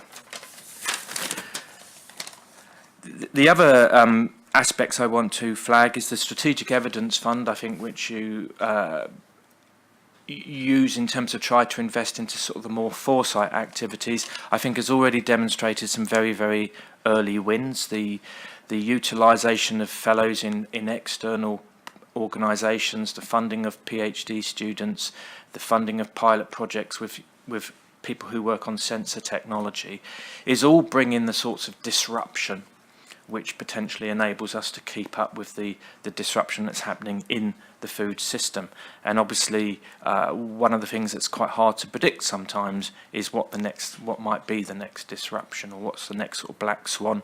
And Sandy will talk probably a little bit about some of the foresight horizon scanning type work that the Science Council have been doing to try and help us with that. And on that aspect, I think the issue of the future of the food system is a very interesting one. I think if you went back 20 or 30 years and said, what will the food system look like? I think very few people would have got it right then. And we've got to therefore perhaps try to think about, what are some of the big changes that we are facing. And many of you may have come across, the Eat Lancet Commission papers, which were published recently, which talk a lot about how a food system needs to change for human and environmental or planetary health. And clearly we need to be prepared for any either disruption in the industry itself or amongst consumers deciding to kind of behave differently in line with that. So one of the things that one's picking up about adolescence is that Generation Z have very, very different principles than the millennials and others, and that could bring quite big disruption into the system. So I think we know that the FSA, strives to be, and in fact already is, but it needs to maintain it as an excellent, modern, accountable regulator. And I think science will always be at the heart of that, and will help in terms of the trust component. And as I said in my spoiler at the beginning, I think we are better placed than we were originally, to enable that to happen. But I don't think we can afford to take the foot off the accelerator. The progress, like we've heard on many things, is incredibly significant. And I suppose my kind of word of caution, and it's certainly something that the other CSAs talk a lot about, is there can be a viewpoint of when some huge effort has been made to suddenly breathe a sigh of relief and then pull back. And in this aspect, and Jason and I'm talking about in terms of cycling, is that sometimes the race is run just as you reach the top of the mountain, because you then pull away when others are kind of easing back. So I think the challenge is the amount of progress that we've made is great.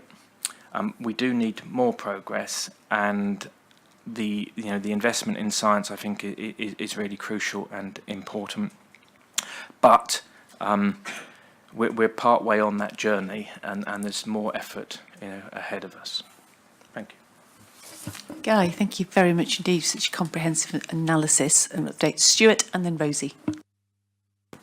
At least I got a chance of making a point before everybody else does by letting me go first. Thank you. Sorry, I think someone's made that point already.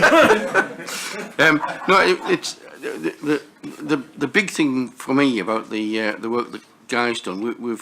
We've mentioned several times about the better relationship we have with a whole range of industry and government departments, and I think the work that Guy's done has brought him in contact with some marvellous people, and in doing so enhanced the reputation of the FSA a great deal. So that for me, apart from all the science stuff, would have been a big win. Thank you very much. Rosie and then Laura. Thank you very much. Just a couple of questions and a comment.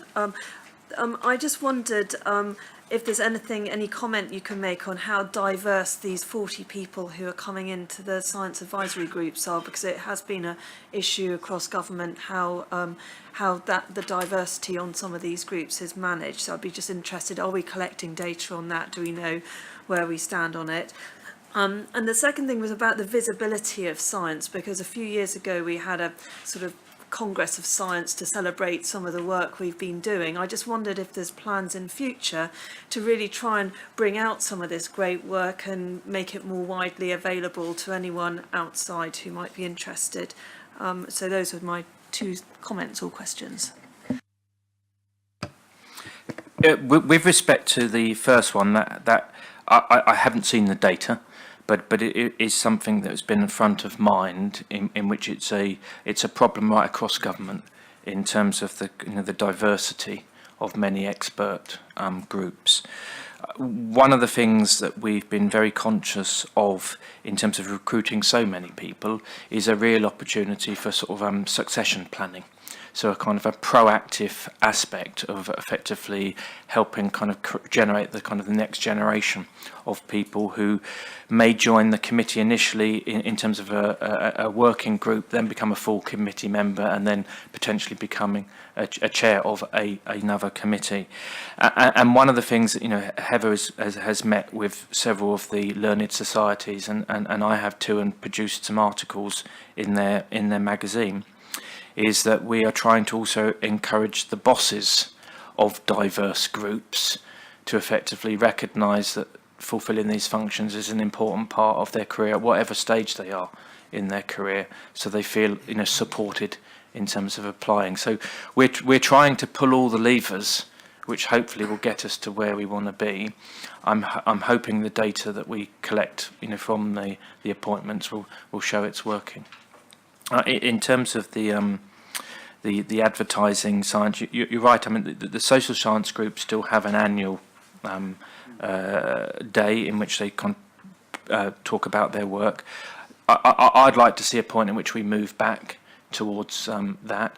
I think one of the problems as to why it maybe hasn't grown in terms of that visibility as much as we might have liked is that many of the people are responding to so many other things. So actually, in terms of the international engagement, getting people to go off to a kind of an organised conference somewhere else to represent the FSA means they have less time then to organise an FSA, internal event to do that. But it's certainly something I think we should do much more. The other visibility aspect is that the Science Council recommended that the FSA encourage staff to publish their work in more external magazines, journals, etc.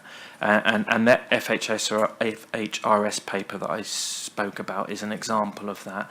And again, what you find then is the potential for thousands of people to read stuff and talk about it, which actually, again, can be quite better than just maybe the 50 or 60 that come to a workshop that we run.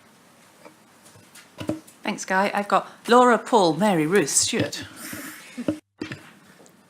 Thank you, Guy, and really good to see the sort of progress that you feel the FSA has made. And I mean, really also to reiterate Rosie's point, skills and that sort of, talent strategy is going to be really, really important going forward. And I would suspect that we're going to find the area of science is going to become very much more competitive because industry is going to need a very different sort of capacity as well as we move forward.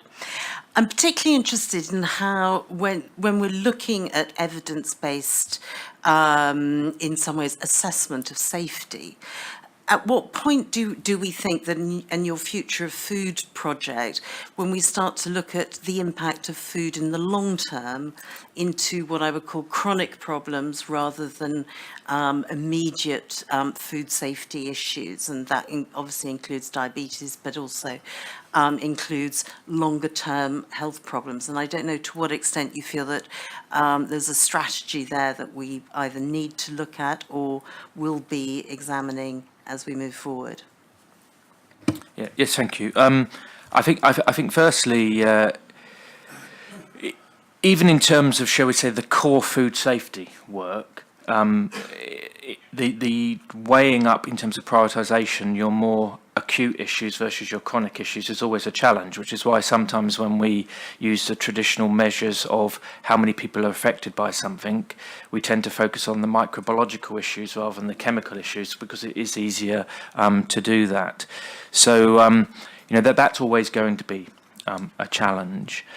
When one is talking about some of those wider issues, I do think now, in terms of the Advisory Forum on Food and Feed, we have this term of other consumer interests, which is a very real and relevant way in which short-term aspects, which might have long-term consequences, can be assessed and weighted accordingly. But one bears in mind the fact that as far as the science and the risk assessment is concerned there, you just provide the evidence and make sure people are able to understand that. The actual ultimate decision in terms of how people want to weigh up those various things is often with them. What is clear is that the UK food system and work, from the other organisation that you established, is beginning to say that actually the food system in the UK needs attention in the same way as many other countries in the world, and when that is happening and we're going through that transformation, then there will be safety and standard aspects which we need to consider, and the foresight and horizon scanning can help us do that. But fundamentally, I think we want us to consider the issues which we have total control or responsibility for, safety, and then other issues which are relevant to safety or standards, and we can play a role but maybe slightly outside of our gift to look after. Paul. Thank you. Great to see such a positive report, and I think I've seen in my time on the board how we have progressed with science in the FSA, but there were a couple of things you mentioned, Guy, that surprised me slightly. So on talking about the Science Evidence Fund, you say that a cultural shift is needed in how innovation is promoted and discussed, that cross-directorate innovation's been challenging. You also mentioned that there's maybe an issue on retention of scientists. Well, what's your feeling about what the block is here? And is this sort of a historical leftover, or is it something that needs a more actively addressing? I think firstly one has to absolutely accept the bandwidth issue, in which, you know, the last 2 years might not be typical of how people might respond in that sense. So when we first established this, we said moving from a culture which tends to be, you know, scientists doing what they think is important science or being asked to do, to perhaps the more strategic work, would take time to get people to kind of make that cultural shift, and one hoped it would have already happened. As I illustrate here, some of the really big progress has been made by kind of specific people who, in spite of all the other pressures, have really kind of said, you know, actually sometimes you get the most disruption at these moments in time, so let's therefore kind of push forward on that. And in terms of the kind of the wider directorate, what the science team have been moving towards is trying to identify business champions, so that specific individuals who are maybe experts on economics or analytics or something like that, whose core role is connect deeply with another part of the organisation to kind of try and understand how a strategic development might help their business. And as is often the case, these things are very much down to the individual. So when we've had people who are, shall we say, on the front foot and very engaging, that's worked well. And when it's been people perhaps who haven't been like that, it hasn't worked so well. Very diplomatic. Mary. Following on from Paul's comments, that we say that the aim of FSA scientists are being politically aware but scientifically independent. And given that you tend to get what you aim for, or you don't get it if you don't aim for it, maybe we can add something like practically aware and technically knowledgeable, or something to bring in that other side that clearly you're aiming at in taking people and scientists into slaughterhouses. I mean, just so that we're actually aiming for what we want. Yeah, I mean, I think the FSA's own scientists are quite familiar with the type of business. I mean, obviously the scientists who came into the slaughterhouse worked in a whole range of external organisations. So, yeah, I mean, one of the things I think which is a good practice within the FSA is the sort of shadowing concept. So I think members of the science team who might join the FSA as an economist or a data analyst, giving them the opportunity to go and visit an abattoir or go and visit a kind of processing plant is a really useful thing to contextualise what they're doing, and that is happening. Ruth. Thank you, Chair. Thank you, Guy. Really helpful to see such a comprehensive update. I've actually got 4 questions, so apologies for that. The first one is, obviously, you know, we have a strong science capability in relation to food in the UK. And I just am concerned to understand what risks you've been exploring in terms of EU funding, personnel, the implications of EU exit, and what cross-government conversations having to ensure we maintain a strong food science capability for the future. Second question was around, you mentioned a communication strategy that is in development. I wondered what sort of time frame that was being considered under. Really important emphasis about continuing to improve in the paper. And you reference a science capability review.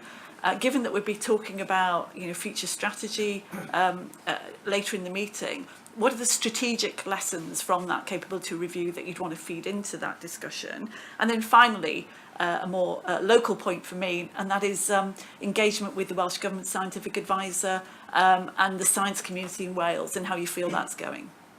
Thank you. Sorry about the list. Right, thank you.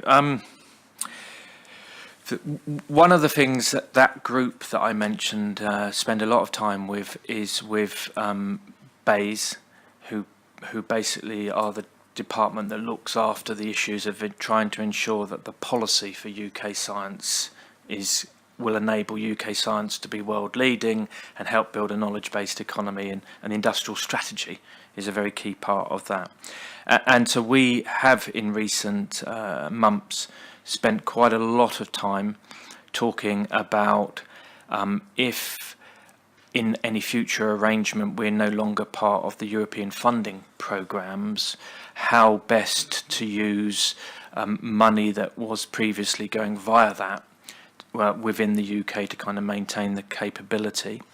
And that is quite a challenge, because there are parts of the community who would like that to just come back to foster the best science. And there are other parts of the community, including the actual CSAs, who say, that it's important that it does the science that we need to be done. And so one of the things that we are personally within the FSA beginning to explore is trying to get the research councils to fund more, shall we say, food standards, food safety type research. And those conversations are very live and active, because we probably have been slightly over-reliant on that type of work being funded at the European level. The second aspect, in terms of the comm strategy, we're meeting quite regularly with Stephen and other members of his team. And actually one of the really interesting conversations we are having is, from a science perspective, who are we communicating to, and how are we measuring it's being successful? So that's what we're kind of actively doing now. We have the Chief Scientific Advisor reports, of which there's one coming out on data standards very soon, and we obviously get involved in many of the other scientific aspects. One of the key groups that we are in quite active conversations with are the Science Media Centre, which runs out of the Royal Institution, who are a group that try to work very closely to the science correspondents of the principal newspapers and Reuters and others, to ensure that the scientific message is on the front foot rather than responding to things. And Stephen and his team have met with Fiona Fox to discuss how we might take that forward. So there's a lot of stuff going on, and Julie, I think, wants to pick something up. Yes, if I could just build on that. There is a lot going on, and absolutely the plan is as much looking, as Guy said, around being really, really robust as to what outcomes do we want from this. We need to apply that rigour to any of our communications. But at the same time, we need to be mindful of what else is going on in that wider world, I'm afraid, around EU exit and the airtime that is consuming. So we may be a little quieter at the moment, but there is still so much that is happening. In terms of the Go Science report, which gets very good traction within the Treasury, one of the good things is that FSA was highlighted for being very, good on many of the things it's done, which is really nice for have kind of that independent assurance of that. And one of the key things that's kind of coming out of that is there is a real desire to increase the percentage spend on R&D from the Treasury, in fact. And we are obviously very keen on understanding what that means to the individual departments and how one actually might address, I know it sounds slightly semantic, but some of the definitions of R&D, because there's no point increasing the spend if it's just other things are redefined to capture that spend. So that's where we are quite a lot on those discussions. And then in terms of the Welsh Chief Scientific Advisor, the new Welsh Chief Scientific Advisor comes to quite a lot of the breakfasts, actually. So he's been quite actively discussing some of the key kind of Welsh issues, And we had a meeting yesterday about the approach of systems thinking in terms of addressing complex problems. And he was very vocal in that meeting in terms of relevant to some of the areas of interest in the neuro space that he is involved in. And Stuart. Thank you, Chair, and thank you, Guy, for your report. That Stuart had something to say about the relationship with industry. This Stuart is saying something about the relationship with the scientific community. And I do compliment you on what you've managed to achieve, because I think now more than ever the scientific community looks on the FSA as being more serious about science than it's ever been, and using that evidence base in its future directions. I do make a plea, though. We talked a little bit, I think, once upon a time about the balance between curiosity-driven and societal needs in terms of what drives our research, and the need to balance proactive and reactive. And somehow our research and our science has to fill all four quadrants if we're going to be doing it properly. And to just be doing the societal need bit might miss, and that's why I was delighted to hear about the sandpitting exercise, because that might be something completely innovative, and bring something completely new to the table in a way that's proactive rather than just reactive. And then the final plea is, and this is a non-personal, non-specific conflict, I suppose, as my organisation may end up getting some funding through this route, but either alone or with others, when you're investing in training, we oftentimes talk about the wastage that there is of young scientists who train but don't remain scientists, i.e. they don't remain in academia, or they're not FSA scientists. But these scientists actually do go and work in industry as well. And you never forget who gave you your first grant. And having those people in industry and completing the sort of virtuous circle, science and industry, I think is something to be preserved and invested in. Yeah, well, thank you. We have lots of discussions amongst the CSAs about the Haldane principle and how to protect that, and I think there are, all sorts of discussions about how you ensure that you get the really breakthrough thinking which changes things dramatically. I mean, one of the problems I think we all find is, you can ask academics and they all claim that they will have the amazing idea that will kind of transform things. It's kind of trying to understand, the betting on the right winner on that. But we are kind of working actively on that. And in terms of training, as you know, the FSA is in discussion with the London Doctoral Training Centre, and they're currently in conversations with several of other doctoral training centres in the country. And for those who don't know, these are new ways of training PhD students, of which during the PhD they spend a placement period either in industry or in a government department, which is kind of widening the skill base. And we have started participating in those types of schemes, which gives people one exposure to what the FSA does, co-funding some of the projects, and basically creating the kind of the skill set, which, as you said, people, I've always said my own PhD students, and those that go out and do very different things, in some ways you're more proud of than ones that become more like you. I think Steve just wanted a final word. Thank you. And I suppose it's important to say that as Rick Mumford, who's in the audience, and I continue to develop our science function and capability within the executive, it's always useful and instructive to have these independent views from Guy. And so just to assure the board that Rick and I won't ease up the pressure on our improvement journey. And so top of my to-do list, or some of the things at the top of my to-do list, are around the culture. Because I've said to the team in building up to EU exit and beyond, we need to make sure we have the right capacity and capability, which the board has already heard about today, process and governance, which the board will return to later this morning, and culture.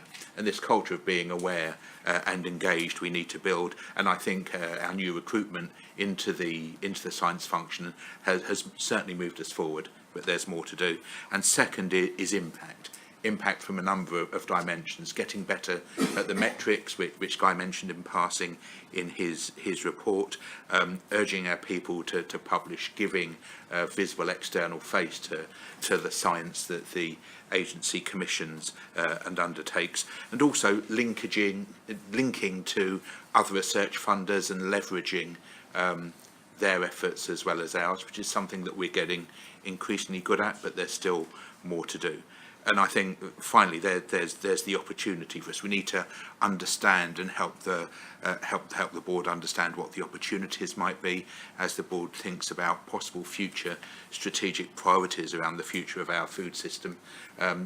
There would be interesting work there to do at the intersection of social, analytic and biological sciences, and my own impression and belief is that's often where as an organisation we're strongest. Thank you. Very good. Thank you very much. Guy, thank you very much. And I think you do know how much the board values your role and the way that you've created your role, because you quite properly flag up in your paper that we aren't allowed to have you forever. But we'll be in denial about that for a few months more, I think. Thank you. Sandy, I am really sorry that we've kept you waiting, but welcome. And obviously, a perfect follow-on to Guy's review of where we are from a science perspective is to hear your annual report as Chair of the Science Council. Well, thank you very much, Heather, and good morning, everybody. I'm very pleased to come this morning to make my second report to the board, and I'm particularly pleased to be able to do it after such positive remarks, I think, about the way the science culture is changing here, and I like to think we've had a role in that. And perhaps at the outset I can just acknowledge the very good relations and input we've had from both the science team in the executive and also Guy's team, which have really helped us, I think, keep focused on how we can help and not to get too abstract in some of our thinking. So we've been around for the best nearly 2 years. It'll be 2 years in June, and in that time we seem to have worked at quite a pace, which proved not to be quite sustainable. Just to remind you, we were established in June 2017 and started work pretty quickly.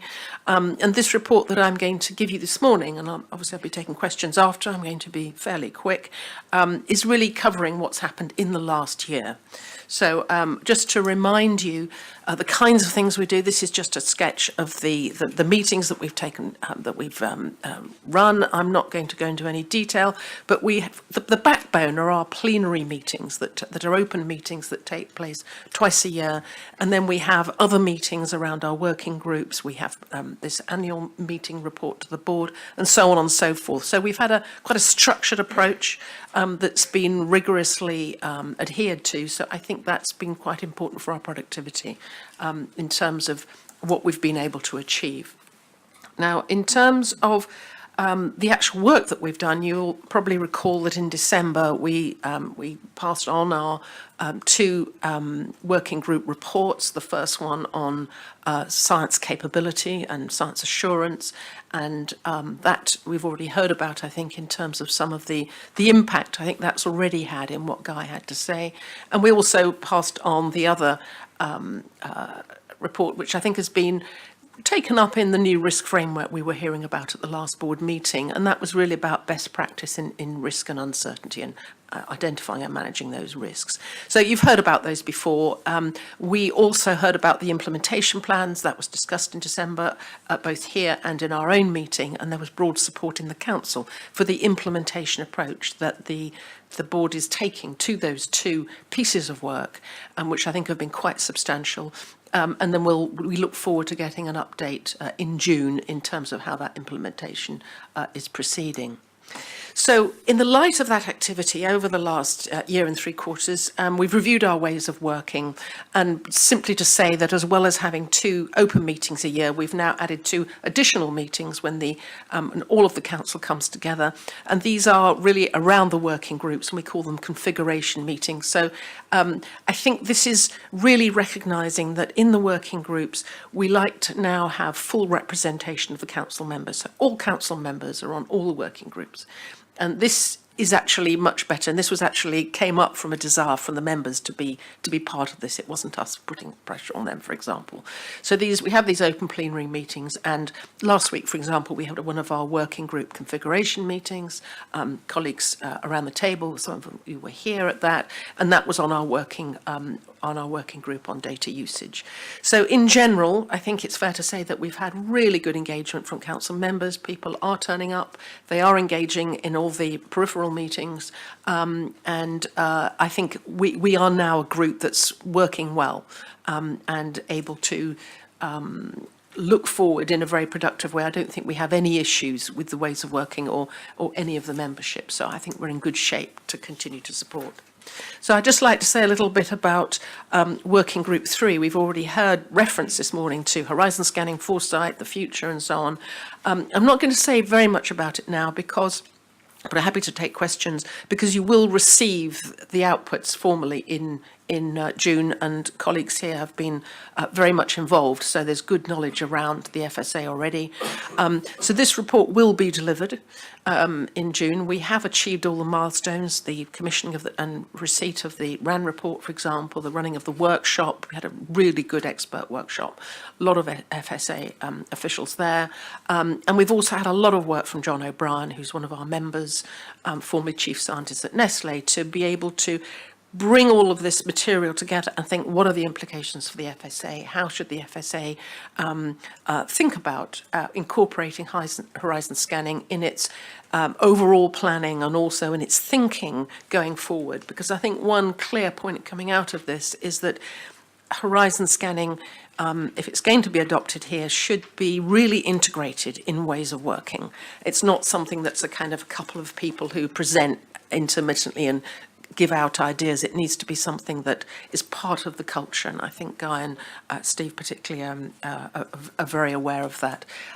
So you will get high-level principles coming out of that, and also some ideas about best practice, about what the resource implications might be. And we'll look forward to hearing how that might be taken forward. I'd just like to say a little bit about Working Group 4, which I haven't really mentioned to the board before. This is chaired by our member, Professor Patrick Wolf, who's a data expert. This is quite a technical area for us that are not expert in data usage. And I have to say, we've been really quite impressed by what we've heard from the way the FSA is using data already. It's a bit more advanced than we thought it might be, and I think that probably more advanced than many other similar bodies around the world. So we've been impressed with that. We've had presentations, very comprehensive presentations, I have to say, from over 8 groups across the FSA on how they are using data, ranging with the different groups. And so we're at the stage now where we need to take stock of what all of that means. So that in itself is quite a challenge. So Patrick Wolf will be producing a paper very shortly which attempts to summarise what we have found is happening now and what the implications are for the future, which is where the real accent is on, and to then think about how we can make that really useful in a predictive way, I would say, how we can look at what those trends are telling us and what the kind of capacity issues are, changes to ways of working and so on. So quite a technical area, but that will be coming forward. That is due, that phase 1 we'll be able to report on in June, and then actually it'll be next December when we have the report formally to the FSA. So in terms of future risks, opportunities for the Science Council, future direction. I think what's come out of the horizon scanning work and other work that our members are involved in is just the scale of the challenges ahead in the operating environment in which the FSA works, and also the complexity. And you've obviously heard about some of this morning, and this has been front of mind, I'm sure, in relation to some of the immediate political changes that are like to be upon us. There's no doubt that in the medium to longer term, food systems are really going to change a very great deal. We've heard this in horizon scanning, and we've had conversations with colleagues here. So thinking about how much attention the FSA needs to pay to those kind of factors. You know, we're thinking here, for example, of climate change, we're thinking of consumer changes, we're thinking of supply chain growth, all these kinds of things that you'll be familiar with. But some of these things are happening really quite fast, and also in the whole hyperconnectivity around food systems is making a real difference. So that's the kind of space where we think we need to continue thinking about, continue to helping the FSA be more strategic. I think the horizon scanning will help here, and it will also help the FSA, I think, thinking about how do you juggle near-term demands with medium-term and longer-term implications, given that there's a lot of uncertainty around this, and to some extent, one is always making guesses. So just in terms of how we work, the first 3 working groups and the questions they were set came from Heather and her colleagues, came essentially from the board. So what I think is very important is that the work going forward in the next year or two is to think carefully with Guy and colleagues and Heather about how we choose those topics. Because it's very important that we do work that's really pertinent, that's actually going to have an impact. And I think so far we've got that about right. We still want feedback on an ongoing basis about how useful it is having the kind of high-level principles, but also some of the operational material that relates where particularly the evidence suggests that. So wanting your feedback, wanting guidance still about whether we're getting our topic selection approach right, because after data usage, which we report to in December, we haven't got any topics really concretely decided yet, so there's quite a lot to play for. And I think that is my last slide. So I'll finish there. Thank you. Sandy, thank you very much indeed. Looking around the table for any questions, and I've got one on your real last question, and I think it might be a little bit easier for us to identify that next set of big strategic questions that we've got in our heads that the Science Council might engage with as we've gone through a little bit of our thinking about our next strategic priorities. But I would put one on the table now, which is that I think that whole area of allergens that we're putting more and more energy and effort and thinking into, but it is a very complex area, understanding that, and it covers quite a lot of our other science bases, and there are gaps in it as well.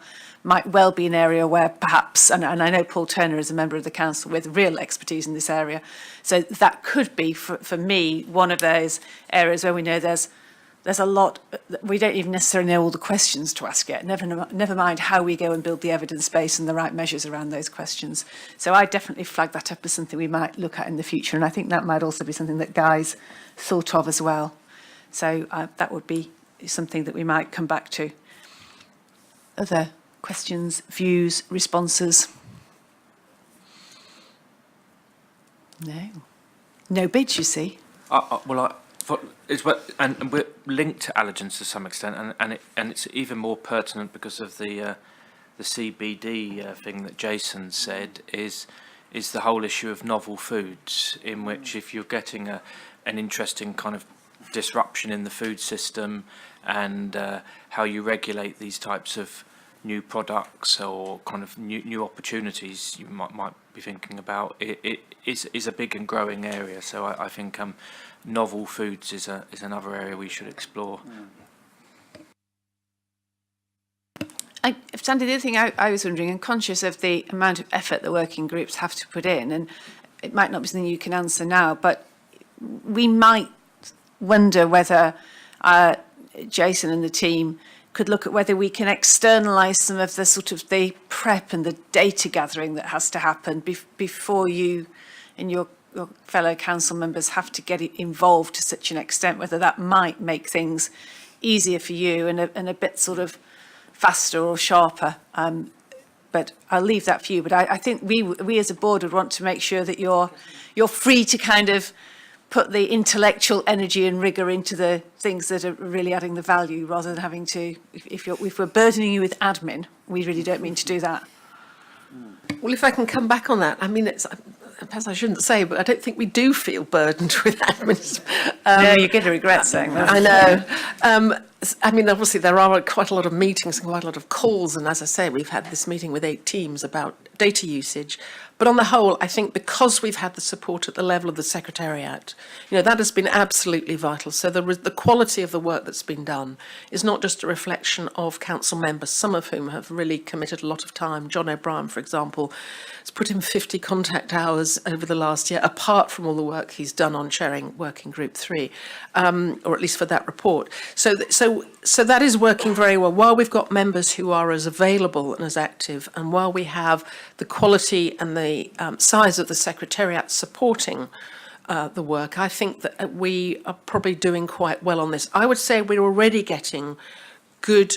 In fact, it's really been improving in the last 6 months. We can hardly keep up to some extent with the availability and the input of some of the teams around the FSA. You know, we're getting very quick responses when we want to know X about, you know, data or whatever. So I think this is working very well. But certainly, I would. I note what you're saying, and should that change, we would be the first in the queue, I think. Sorry. Jason. Yeah, I just wanted to say, you know, I think the work of the Science Council, along with the advisory committees, along with the work that we've been doing in redesigning processes and procedures to better position us for our new role in a post-Brexit world, I think it's one of the sort of foundation stones of how we take science forward and how we take risk forward, particularly. So the work, you know, for example, in Working Group 2, I don't think we've seen. It's built into the design, but we've not seen the full benefit yet because we're not using it in anger, as it were. You know, we're not really using it to the extent that we'll need to use it when we assume those additional responsibilities. So I think the investment of the time and effort that's gone in and the thinking that's gone in the exchanges, we're yet to fully reap the reward and recognise the significance of that. And we'll see that over the coming months and years, I think. I think it's also really important, therefore, we make sure the Science Council have got time to test whether we did what we said we were going to do in response to their recommendations. Well, just taking up that last point of yours, Heather, I mean, I think that's very important because I think the members we have really value seeing that their work has an impact. And I think to already hear the you know, the kind of narrative that Guy has shared with us this morning, you know, I can see these weren't the conversations we were having nearly 2 years ago. I mean, I can see already that some of the thinking has begun to, you know, become more embedded. Just one thought here on the SACs. I mean, that is one area where I feel, and I think my colleagues would agree, that we could do more. So I would say, as it is, the Science Council could be better connected to the SACs, and I'm not quite sure yet how we're going to do that. We've taken the obvious steps. We've gone to each other's meetings. We could do more of that. They are a tremendous resource, and it's great to hear how they're going to be expanded in terms of membership. I think, you know, part of it may be to do with the secretariats of the Science Council and the SACs really looking to be more opportunistic. I think it's something around that, but we'll look forward to. It's on our list of things to look at. Great. Well, I think that I'll just sum up by saying, in fact, the couple of items after we've broken just now, we'll be picking up on some of the work on horizon scanning, and I think that the Working Group 3 piece is going to be really significant for us as we start to think about our next set of strategic priorities, and that is sort of the next 7-8 months of this year is going to be where quite a lot of focus is going. So that continued close engagement between the outputs and findings that you have and what's happening with it at the board and leadership level in the FSA, I'm confident will still be in place. Sandy, thank you to you and thank you to the council members for your continued work and efforts on our behalf. Thank you. Shocking chairmanship by me, everybody. We're 15 minutes late on the agenda, but you are allowed a break. And we'll come back here at 11:25. Thank you. I know everyone's been reluctant to come back into this room because it is like having a meeting in a fridge. I do want to assure you, so if anybody's watching and thinks, why are they all putting more clothes on? It is because it is a fridge. And I know that the team are doing everything they can to try to persuade someone to make this room warmer. So maybe next time we'll just bring more jumpers. Right, moving on. A really important paper that Steve is going to introduce is that sort of final completion point around our risk analysis mechanism. Thanks, Chair. As you said, I'll be presenting this, and Michael and I are both on hand to answer questions. And so this is the third in a series of 3 papers to successive board meetings regarding our approaches to risk analysis in preparation for EU exit. The first, back in September, set out some key high-level principles for the risk analysis process. The second, in December, set out the risk analysis process itself in more detail, and this third paper sets out proposals for the assurance of the process. So I think it does go to the heart of the point that Heather made earlier, in that we're setting the standard, aiming to set the standard in terms of openness and transparency and the use of science and evidence, and to Guy's point around the extent to which we're breaking the mould. And this paper covers both the what of assurance, so what issues, impacts, factors should the FSA routinely consider when providing advice on risk management measures to decision makers, and the how, so how assurance is provided throughout that risk analysis process. So turning first to the what, and it is important that the board sets this framework. The board needs to be confident that we're considering an appropriately broad set of impacts and doing that consistently when we frame our risk management advice. It's also an important safeguard because without a properly considered framework, we might risk not fulfilling our statutory function to protect consumers' health and their other interests in relation to food, or to discharge our statutory duty to take account in a demonstrably consistent and appropriate way of wider risks, costs and benefits. I suggest, though, we need to strike a balance in setting a framework.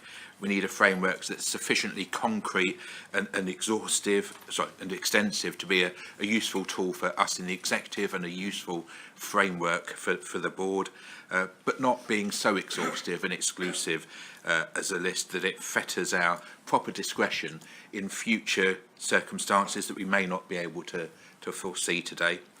And so what this paper aims to do is to strike that balance, to propose a set of core factors that we should always take into account in arriving at risk management decisions, and a non-exhaustive list of other factors which we may consider on a case-by-case basis and which we might choose to add to over time. And that's set out at Annex A, which is the meat of the paper. As I said, the how is also important, and there are 3 key elements we're proposing on process. First, the CSA, Guy, providing assurance to the board on the completeness of the evidence provided to risk managers, and that evidence is being used appropriately in the development of risk management recommendations. Second, the board itself having an initial scoping discussion at an early stage of the risk management process for the most substantive and contentious issues, to ensure for the board to ensure itself that an appropriate broad range of impacts is being evidenced and considered. And then third, post hoc, the role for ARAC to provide assurance to the board that the FSA is being consistent in its application of the framework that the board agrees today. Thank you, Chair. Steve, thank you for summarising that so clearly. And I mean, the board knows where we're going with this. This is just the final piece of the jigsaw set out in some more detail for us as we asked. So thank you for the work that's gone into it. Comments, questions, observations around the table? Mary? Just about the ARAC's part in that, I really appreciate, as a member of ARAC, I really appreciate the decision to have an ARAC meeting at some distance before the main board meeting. It certainly, speaking as a member of that committee, it allows me to give proper justice to the pretty extensive papers and the decision making, and I think and the report from ARAC I think gives a much better view rather than the verbal update that had previously been supplied when it's been the day before. Thank you. Ruth? Thank you. Very helpful paper and very clear. I just want to comment on the annex. I'm really pleased to see reference to the Wellbeing of Future Generations legislation there, which the FSA is committed to incorporating in its way of working. The way it's positioned puts it in a sort of public health wellbeing category, and in fact the legislation is very cross-cutting. So it takes account of prosperity and economic development, environmental issues, and it has 7 goals. So I think when we looked at this, there was perhaps a a question as to whether it would be worth having a conversation with the Office of the Future Generations Commissioner to make sure that we have framed it effectively, so that when we do apply these, that it is compatible with the way of thinking. And certainly members of the Welsh Food Advisory Committee have been using the 7 goals to shape work in Wales. So there is some experience of applying it. So it just might be worth making sure we've positioned the thinking in a way that is helpful to us. The other point about the Future Generations legislation is there are 5 ways of working embedded in the legislation, which includes being preventative and thinking long term, 2 of the 5 ways of working. And again, looking at the assessments we make, making sure that we've embedded that thinking explicitly would be helpful. So just a couple of points there. Also, the other legislation in Wales that might be relevant in this case is the Public Health Wales Act 2017, which is in relation to mandatory health impact assessments in certain specific circumstances. And we might just want to check out whether any of the work that we'll be doing would come under that umbrella. So again, just making sure we've assessed that. And then finally, just welcome the wider community interests and an emphasis in Wales, particularly around affordability of food being quite a significant concern.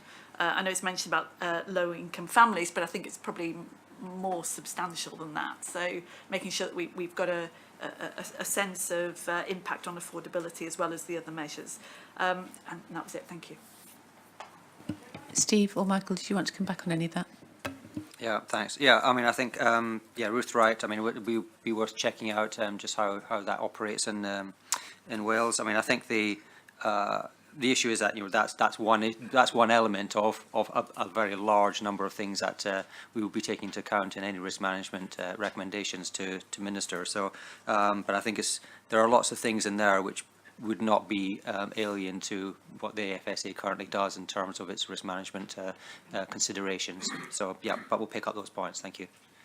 Laura. Thank you. As one goes, I mean, obviously as a sort of transparent but also learning organisation, I can see that this on paper looks very, very sensible and follows a very clear sort of progression. But I just wondered whether you'd be thinking about putting in an evaluation point in 3 years' time, just to ensure that it's working well and that everybody understands exactly what our role is and how that works with decision makers. My second point is, how are we going to articulate when we don't have the answer to certain issues, right? So there will be areas where we won't have complete knowledge or complete evidence. And I think it's going to be really important how that is conveyed and how the board responds. And just the last point, and that is just for you to articulate again how we're going to be communicating transparent about these. Obviously, these will come to the board, but there will also be a process. It'll also be important through the decision-making process, which might not be in the FSA's hands, that our sort of recommendations are communicated in a sort of consistent and sort of broad sense. So I just wonder whether you'd had any thoughts on that. Just before I bring Steve in, I think on your first point, I can't entirely recollect, but I think we've put now in the redesigned forward board agenda, I think we've got an annual point at which we're reviewing the operation of the regime. So I think it might be even sooner than that, but we will. It might be also worth doing that with third parties as well, how the regime is working beyond just the board as well. All those papers could include other people's views as well. Yeah. Steve. Thank you. So to the other points, how do we articulate when we don't know, where there's a significant evidence gap? I think this is pretty much in the way we work and has been for the best part of the last couple of decades. The first time I can remember us saying it openly was when we did work on dioxins from foot and mouth pliers in 2001, where we articulated, we said then what we will always aim to say is what we know, what we don't know, what we're doing about those evidence gaps, and what our interim advice to people might be in the meantime. And that's been pretty much a consistent approach we've had, as I say, for all of the intervening time. In terms of transparency, so this goes back to the risk process diagram, which you have annexed to the papers is on the screen for people in the room, and that makes clear the points at which we'll publish our advice. And I think in this has been our clarity, which the board had at its first discussion in September, that will continue to use the code of practice on openness that we've had since 2000 to publish the advice we give to other departments, including their ministers, and that we will do that at the same time as we publish, as we give that advice to ministers. And the check back for the board is to keep a running log, which will service of decisions or recommendations that the FSA has made to ministers and their status, whether they're still being considered or whether a resolution has been reached by ministers, and if so, what that resolution is. And that record will also form part of the board papers as well, which is really important. I've got Colm, and then I think that's it. Chair, thank you. Steve, thanks for the paper, very welcome. And the clarification of the role of IRAC is actually very important in there, so that lest everybody thinks that IRAC are going to manage all the risks, because they're not there to do that. But in respect of the working, I suppose two questions in one, if you like. The working with the other actors in this, the other departments and so forth, have they been involved in the development of all of this, and do they all understand the role that we will play and they will play? And I suppose second question is have we had an opportunity to do any testing, any tabletop exercises of how this would work in practice, given that hopefully it won't come into being in a fortnight, but it might? Yeah, thanks, Colin. Yeah, we have been working extensively with our departments. The team's been, I mean, this has been a long conversation and consultation process with many other departments. So, you know, they are totally aware of how we're planning to take this forward. And there's been a lot of interest in this, actually. So some of their questions, there are still outstanding questions about, you know, how do they, at what stage do they get involved? And I think, as I intimated in December, you know, when we're looking at some of these early stages around about risk identification and then consultation, a lot of that will be done at the very early stages, as per normal, in terms of FSA as a government department, consulting with other departments and seeing what other areas that might impact on our considerations. We were going to do a tabletop, but it's been other priorities have kind of got in the way at the moment. So there is one planned, but we are starting to look at even some of the stuff we are looking at now is just starting to run it through this process anyway. So we were in some sort of mini live exercises to test it. But you know, I think what we've got here is a really good. I was going to say minimum viable product, but it goes beyond minimum viable product. It sets a really good process for the future, and that picks up with what Rod's saying. But I mean, I think, you know, there'll be probably minor tweaks to some of this, but basically that's it, and we'll start using that. And I think the point made earlier is, you know, this is a very good, transparent indication of how we will be doing this, how this process joins together, and the different points at which things will happen in it. Thank you. Thanks. So I think for the board, we'd say yes, we agree with the proposals for the assurance of that risk analysis process, and we agree the proposals noting Ruth's comments about checking that Welsh legislative position around how we evidence and consider the appropriately broad set of impacts in risk management, and really importantly, it's that point that the board now, this is the conclusion of how we're going to put together this package of risk analysis activity for the FSA. So the board now believes that the decisions that are taken about the risk analysis process that we've reached and how we're going to assure that process and those impacts that are going to be taken into account and evidenced. All of that, if we take it together, the board believes do provide a robust basis for fulfilling our statutory duties to protect public health, and whilst taking account of broader consumer interests, risks, costs, benefits, etc. And that is really important, because in the face of much greater challenge in future, the board being confident that that is the right basis on which to operate is our first defence against a judicial review.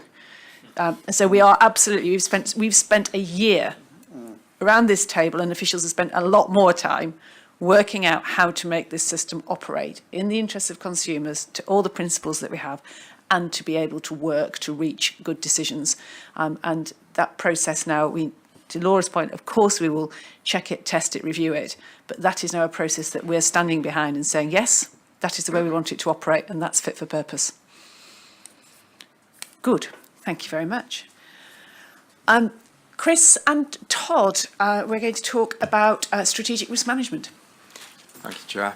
I feel reassured that Todd has joined me, our risk expert.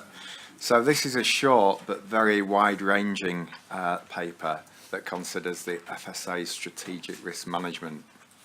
And I will do my best to lift out the key points, but there are lots of different angles to this, I'm sure you appreciate.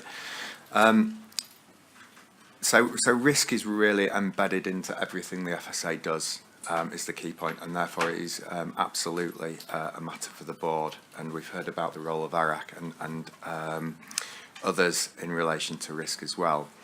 The FSA was obviously created in response to a risk that materialised in terms of BSE, and continues to exist to protect consumers from the risks relating to feed and food.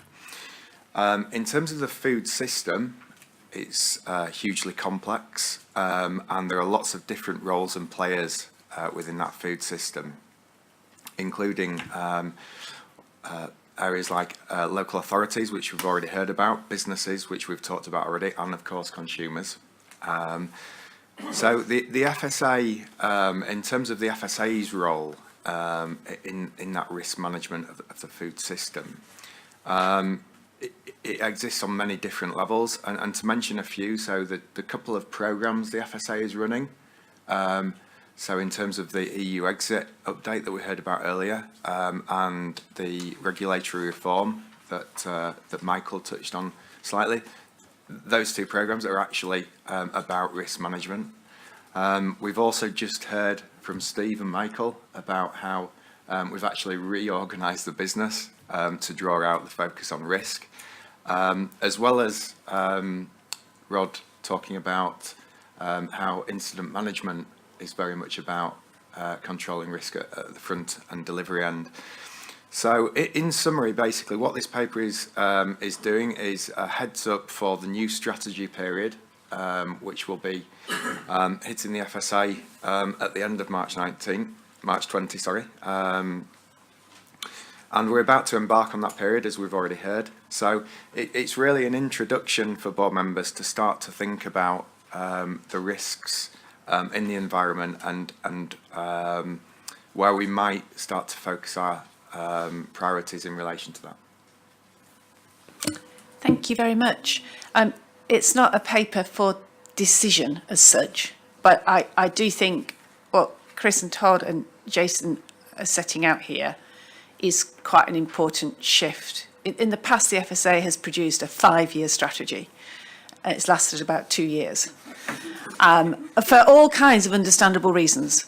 And now we've reorganised and redesigned ourselves to be more agile, to have surveillance, to have horizon scanning, and to be in a different world where we can be more focused on identifying and prioritising the next set of strategic issues we need to deal with, which gives the board more scope. If you're a board member with a 3-year term, if you're not careful, you arrive after the strategy has been agreed and you leave before the next strategy is going to be set. You've not really got a great deal of influence. And yet a lot of what we've talked about around this table is that this is a very fluid, ever-changing environment, circumstances, impacts are changing. So this is a precursor really to say, we're probably moving to a situation where big, chunky 5-year strategies are not the right thing for the FSA. We have a set of statutory purposes. It's not like we're going to stop protecting public health and decide to invest in gardens. You know, that is what we do, those things. So this is saying that the FSA wants to really move into a more mobile and agile and frequent way of revisiting the priorities, allocating its resources, understanding what the outcomes might be, getting to a point that we're satisfied with, and making the next set of judgments about what next do we prioritise or where do we need to adjust. So in all of that discussion, we will start with the Science Council Horizon scanning report and inputs from the surveillance work and the intelligence work and all the other things that are going on to start to think, well, how do we filter all that down? What process would we go through to filter all that down into the right set of judgments for where we might set those next strategic priorities? And we would start that with the rearranged away day that we should have had in January, that we're going to have in May. So that's really, I think, where we're trying to get to with that, for the board to have an early opportunity to think. This isn't a decision, but it's laying that out. That's likely to be the direction I think that we need to move in, and a chance to reflect on that, make any comments now, or understand that that's the way that we're looking to move forward. Stuart.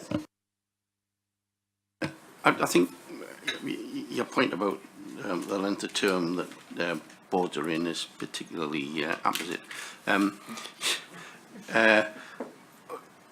What I've done in other situations has been to have, you need to have some longer term aims. So what we've done in the past is had a 5-year rolling strategy, so that those aims for years 4 and 5 are still there, but the next year they become years 3 and 4, and it allows you to be much more agile in years 1 and 2.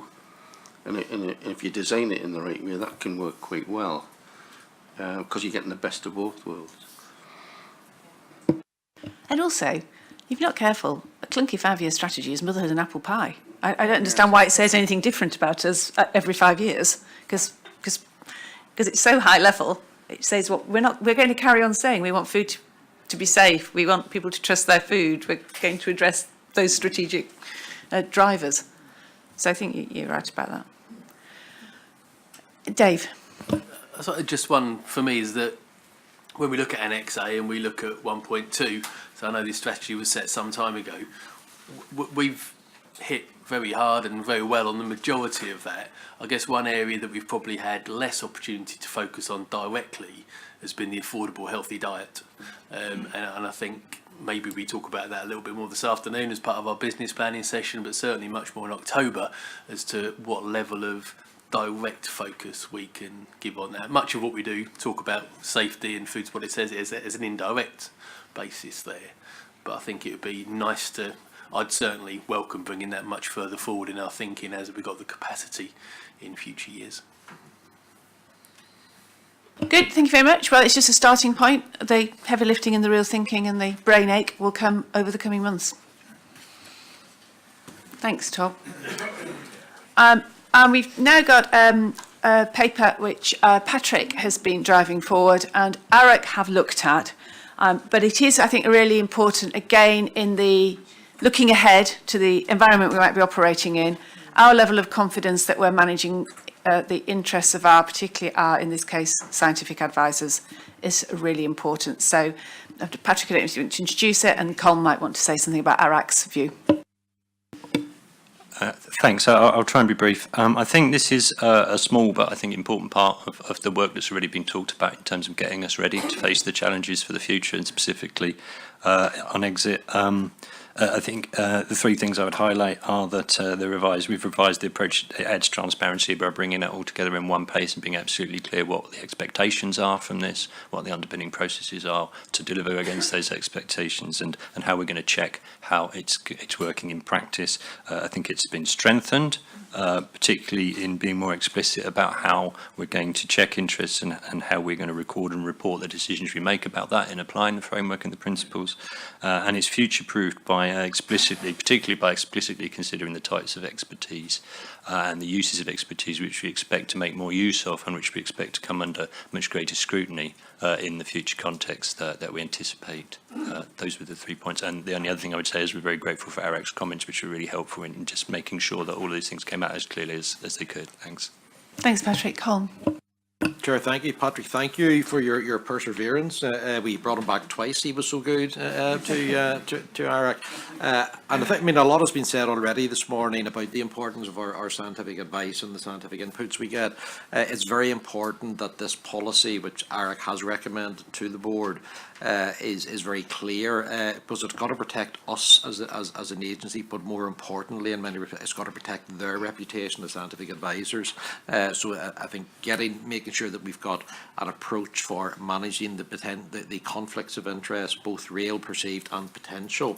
And so all of those potential conflicts of interest have to be really, really clear, really transparent, and well managed. And we need to keep a rolling check on all of those. So I think this paper does that. Say Patrick came to ARAC on 2 occasions, the initial one with some suggestions, and brought it back at our ARAC meeting in February, and got a very strong endorsement.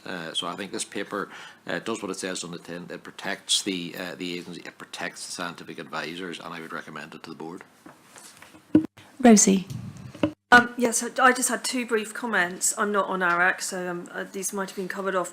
When I read through this, I was some of it refers to external experts and some refers to external scientific advisors. I think we need to be really clear that it encompasses all of those, because it's not consistent through the paper, and that would include lay members and anybody else on any kind of working groups or advisory committees. I think we need to make it clear this is to anybody providing advice in whatever capacity. So that was just one point that I hope can be brought on board. And the other aspect is that how has this been communicated to existing members who might have already thought they'd registered their interests and think they've ticked that box? And how is that going to be managed? I think Guy might want to come in on the first point. Yeah, just on the first point, I absolutely agree with you. I mean, it does seem rather strange to me that if one has a policy for somebody offering scientific input and you want to protect their reputation and the FSA's, that somebody offering input which isn't scientific is treated differently. You know, that would not be a good way of operation. I know when we first started discussing this, you know, conversations, you know, Heather and I had and Jason had, was the fact that actually this could be more generic than just our scientific advisory committees.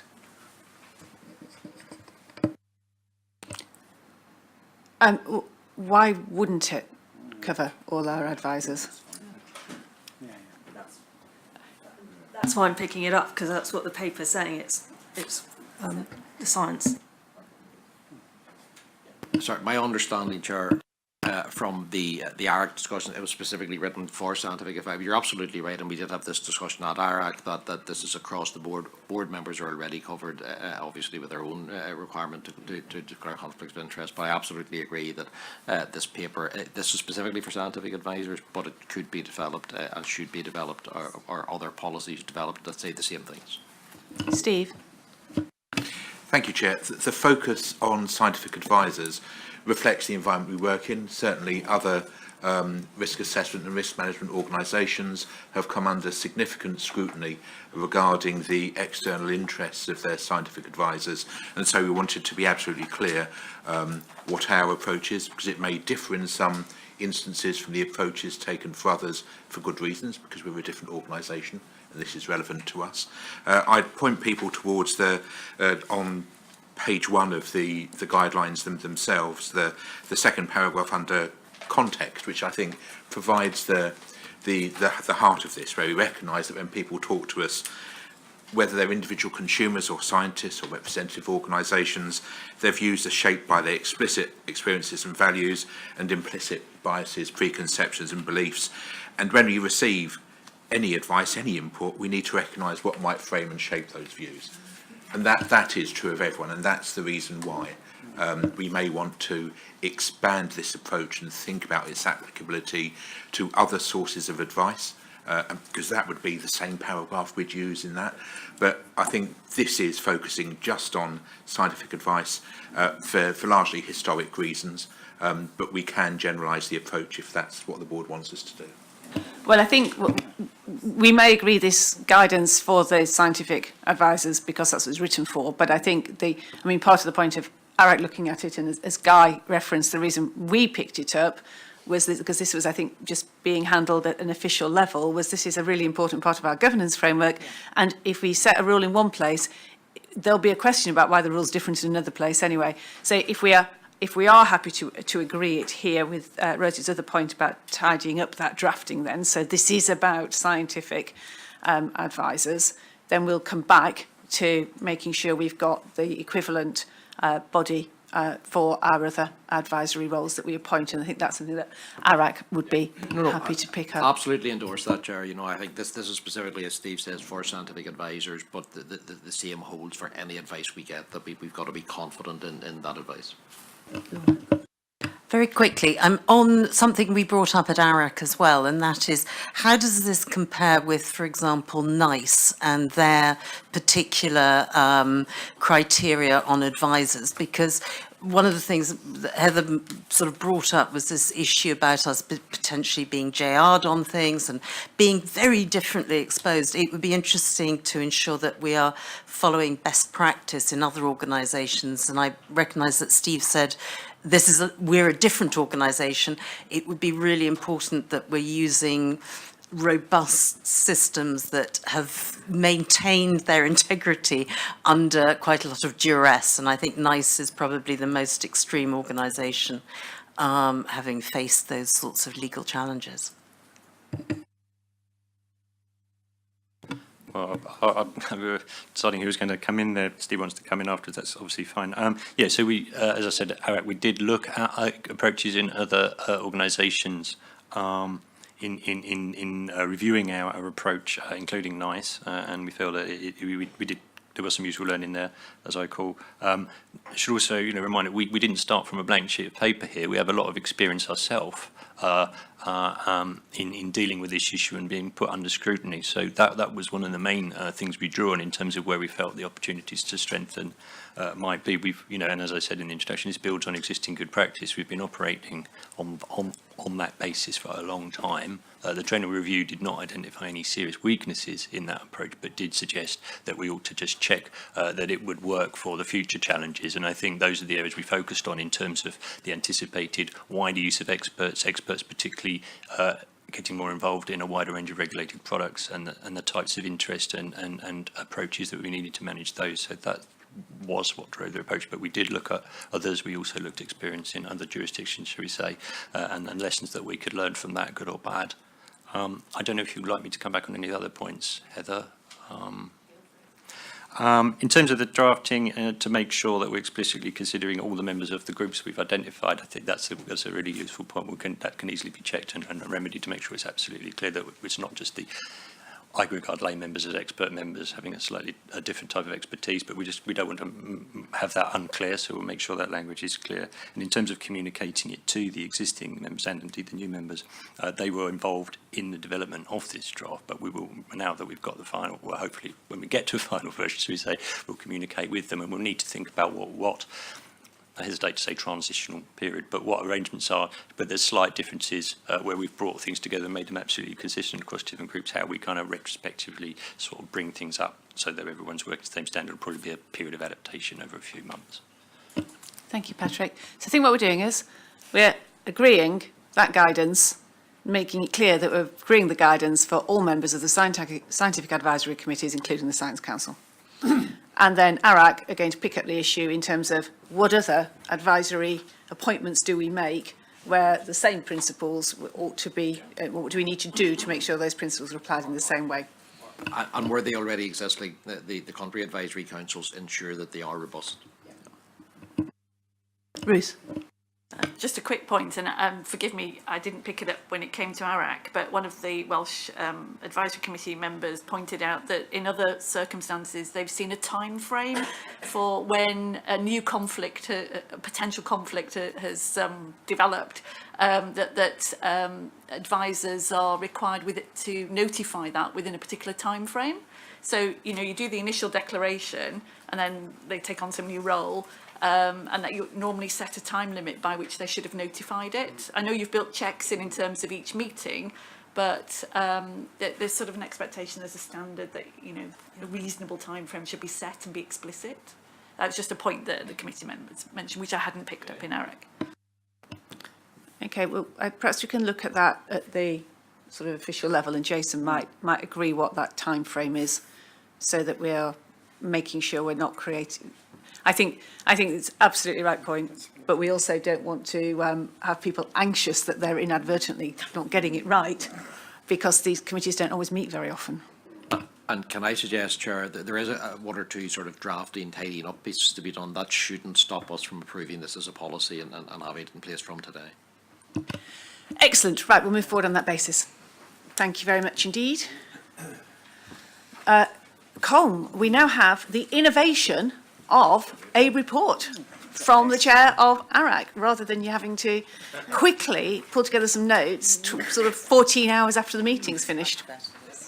Sure, thank you, and this is the first occasion, and I will change a little bit again because the time didn't really allow for the full publishing of the full minutes of the meeting. Our next meeting on the 22nd of May will allow time to publish those fully in the board papers for the June board meeting.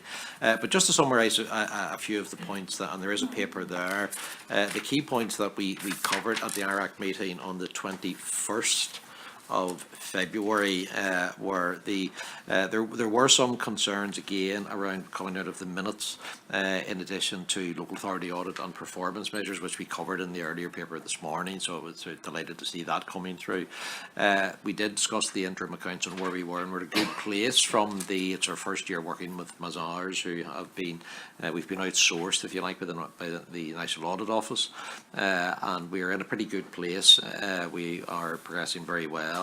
And will meet all of our spending limits through 10 spend. We will achieve all of those. We considered the draft governance statement. That'll come forward again in more detail to our May meeting for approval. And we suggested a couple of changes there, particularly around the iPad system. And the importance of that, and indeed a strengthened paragraph in relation to the independent role of the FSA Board, which we thought was quite important.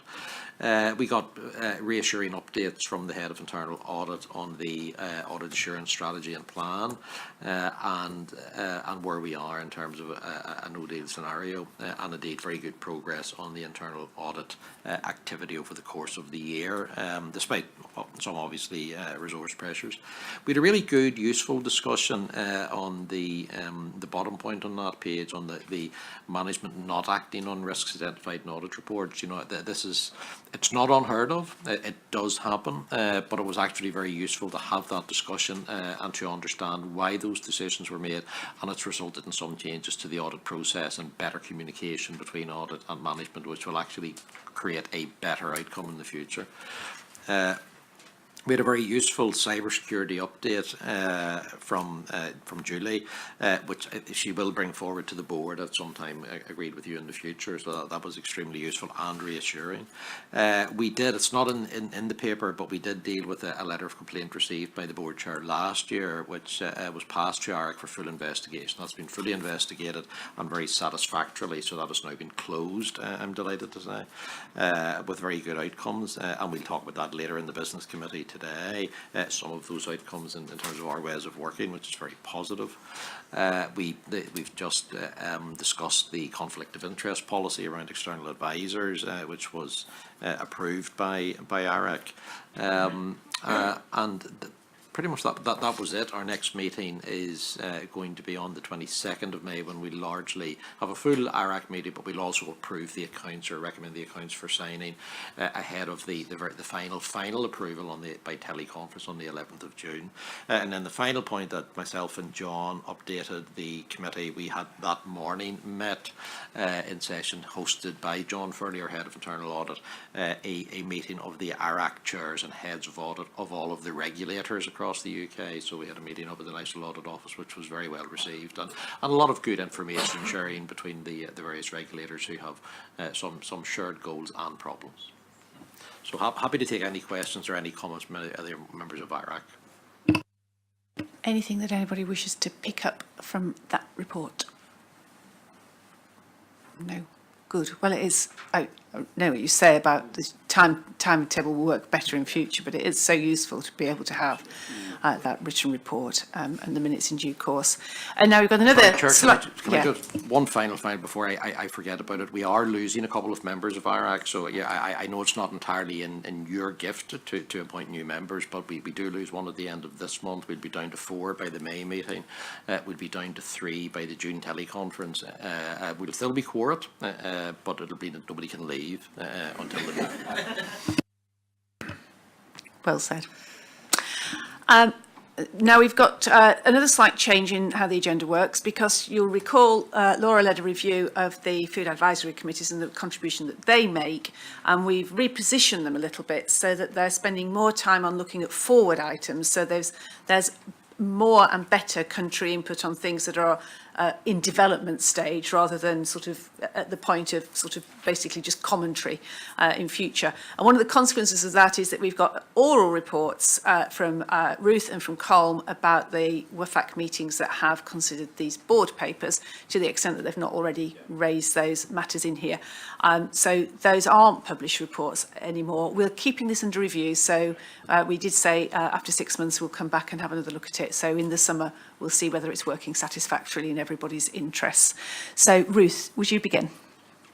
Thank you. Well, since the board last met, we've started using the new way of working, and the first example of that was the meeting we had in January, which addressed the question of allergens.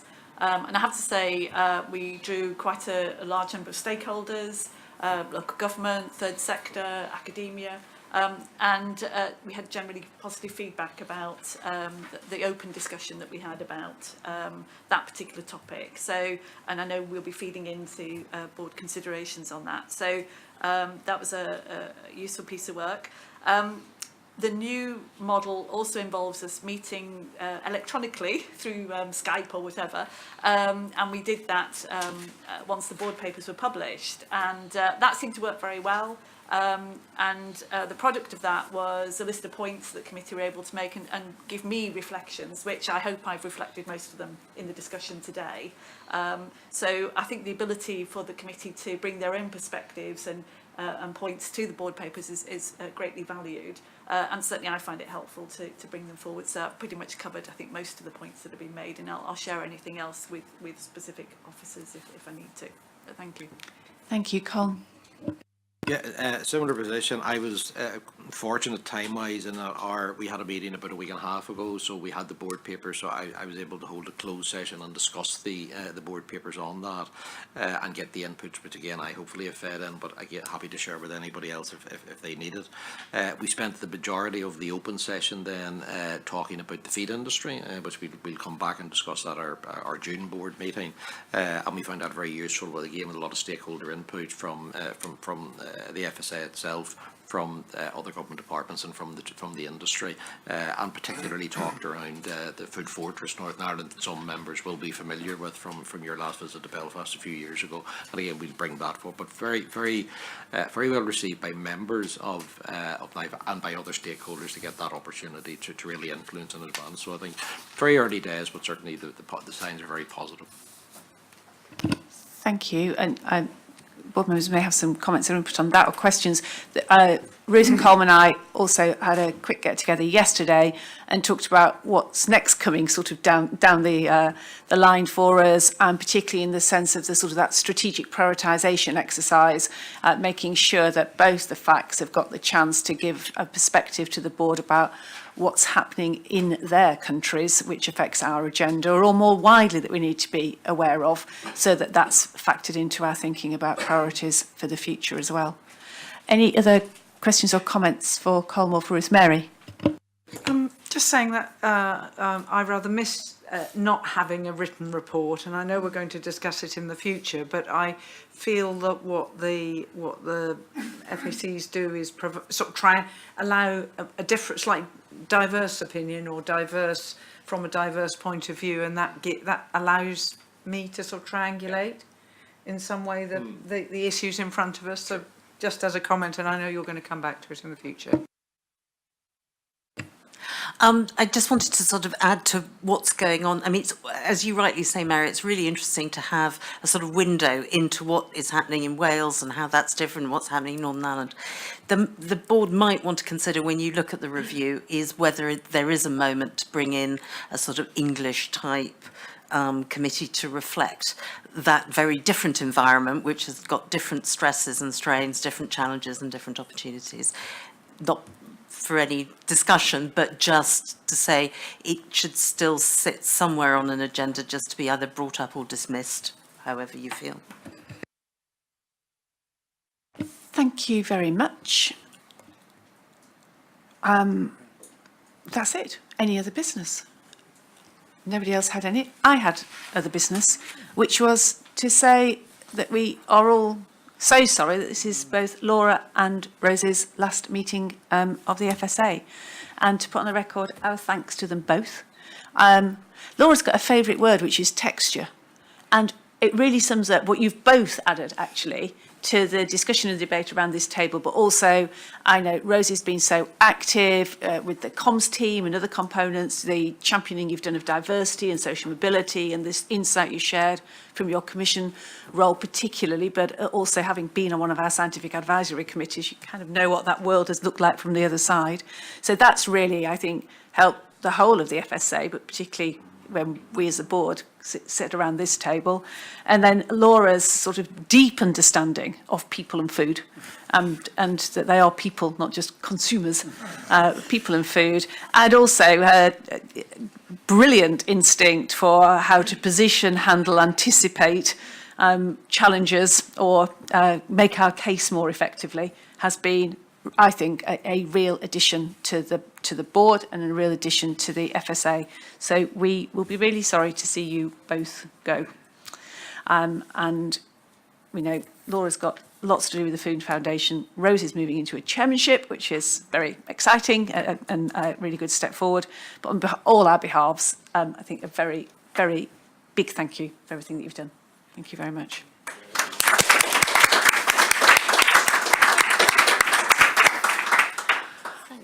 Well, it's the least. We've got time now if there are any questions in the audience from any members of the public who may or may not wish to raise a question. Wave your hand now. Otherwise, I'm going to see whether the board want their lunch or want to carry on. Nope, no questions. Right, board, what do you want to do? Do you want your lunch now or do you want to... Yes. I think Stuart, someone's already made that comment.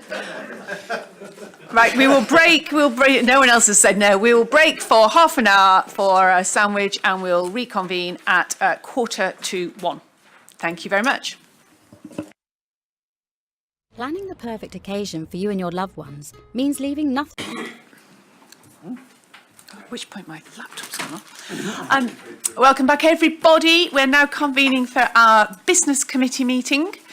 And we'll start off with the minutes of the meeting on the 5th of December, again circulated and drafted the board. So just to confirm that we're happy that those are a correct record of our meeting.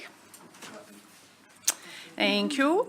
And actions arising. Is there anything that anybody wishes to pick out from that update list?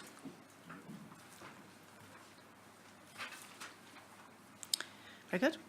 Jason, your report. Yeah, just quickly to pick out a few things. So, as you can see, we've been doing that midterm review of our people strategy, and then the three headings on the front page pick up the key elements of that: the pay and reward update, the diversity and inclusion, and skills and capability. So, pay, which we've been working on, led by Maria and the team, for a good year now in terms of building our case and ensuring that we've got all the information we need, because this is it's not quite a one-shot deal, but it's pretty much a one-shot deal. And so if we can get it, we took the decision to take the time to get it right and build the case and have the strength of case to give us the permissions and flexibilities that we need, we think, to better reward and recognise our people. So a lot of work going into that, which is coming to a head over the next couple of months. Diversity and inclusion, just the partnership that we've that we've struck with Purple Space, which I'm really pleased about. I mean, they are a real sort of forward-thinking organisation, really becoming active across a whole range of businesses, and some of you might have seen back in December when they were lighting up all the buildings purple and people wearing purple, and so it's a real movement that that I'm really pleased we've been able to link up with. Delighted about that. And the only other thing I would draw attention to, obviously, senior moves, which we're aware of. Rebecca will be joining us on 1st of April. She's in the audience over there at the back, which is great. And then the only other thing I wanted to draw attention to, because it came in too late for the drafting of this report, is one of the prosecutions that we've had a result from this week. Asia Poultry and Meat Limited were fined $252,000 for hygiene offences. The previous high watermark for hygiene offences was £60,000. So for board members that have been with us a while, we've been working on and looking to increase the flexibility that the judiciary have got, and increase the range of punishments that are available, and hopefully this acts as a deterrent to other businesses that don't take hygiene as seriously as they need to do. Any questions for Jason on any of the points in that report? Rosie? Just a brief one. You mentioned about professions, and I just wondered if there's anything more you wanted to say about developing the professions within the FSA. It's at the bottom of the first page. Yeah, and I think what's revitalised that in a way, actually, and is some of the expansion that we've been doing in response to our EU exit preparations. So Guy mentioned earlier, in the scientific community, the scale of growth that we've seen in that space. I went to an open day that Rick and the team had a few weeks ago, and it was extremely pleasing and energising to spend some time with the whole of the science community, which looks and feels a lot different to how it looked and felt sort of 4 or 5 years ago. I think even just on the basic age profile, if I could pull that out, it looks very, very different. And of course, if we're going to, as Guy mentioned in his earlier report, not just recruit those good people but retain them, then we need to have career paths. And some will want to take career paths that are within the profession. Some want to move into more general roles or move between the two. So it's something that we're working with the individuals themselves about what their expectations are and what sort of support that they would like to see, ensuring that our specialists and professions don't feel that they're excluded from any of the general development activities that we have going on. I've seen that before in other organisations where it's felt as if they, because it's not professional development, it's general development, they feel somehow that it's not for them. And working with other organisations to see what initiatives that they've got to better support their professions and make them feel more rewarded and recognised and valued really within the organisation. But I do think a lot of what Guy was saying earlier about the profile of science, the way that as we've seen of this, if only in this last 3 or 4 board meetings, the prominence of science papers, for that profession, for professionals to see their work coming to the board level, to see that the board discussing and engaging with things that they're working on, that of itself, the value of that shouldn't be underestimated, I don't think. And also on the other professions like policy, finance, comms, all of these other areas, it is one way for the FSA to have more of a voice across government as a non-ministerial department. So I kind of read it in the wider sense, not just science, I suppose. No, it's a good point, and I know one of the areas that has been been working across civil service wide is the operational profession, and being more active in that space, which even to get it recognised as a profession was a bit of a struggle in the early years. So yeah, it covers virtually everybody across the agency is in a profession of one kind or another. Just a quick one, the numbers of prosecutions, litigation going up, is there any kind of causal driver behind that, or is it just one of these coincidences where numbers go up, numbers go down? I don't know, Rod, do you know? I don't know whether if we've identified particular drivers on this. I mean, I don't think, I think it might just be a cyclical thing, I'm not sure. I think so, yeah. It just feels like a cluster going through. I've never known why, but it seems to go like that. Talking about sort of acknowledging the professionalism and the professions that within the FSA. I know environmental health officers do sit at one remove, but we are dependent on them. Is there anything we can do to, in some way within this organisation, enhance the status and sort of desirability of that as a profession? I mean, we work with the Chartered Institute of Environmental Health, and so, you know, I've got a good relationship with the chief exec over there. We do try in our communication pieces to bring out and recognise and value, and in my own small way, when I'm retweeting some of the things that have been highlighted, successful prosecutions, successful work at a local level that's been driven by environmental health officers, so bringing out the value of that. But I don't think, Maria, unless I'm clear, you're closer to this than I, that we do anything systematic in that way. Yes, as part of the ROF programme, we are pulling together a competency framework, Mary, and that will be working with CIEH, also the Institute of Food Safety and Technology and the Trade and Standards Institute to look at the competencies that we require right throughout our food system, and that will be coming back to the board as a paper at some stage. Nothing else for Jason? Thank you very much. In which case, we are having a review update on the Our Ways of Working programme. Maria. Thank you very much, Heather. And Julie and I are very much doing a double act this afternoon. So I will hand over to Julie when I have finished chatting to you really quickly about the Our Ways of Working programme. I'll just run quickly through the slide presentation.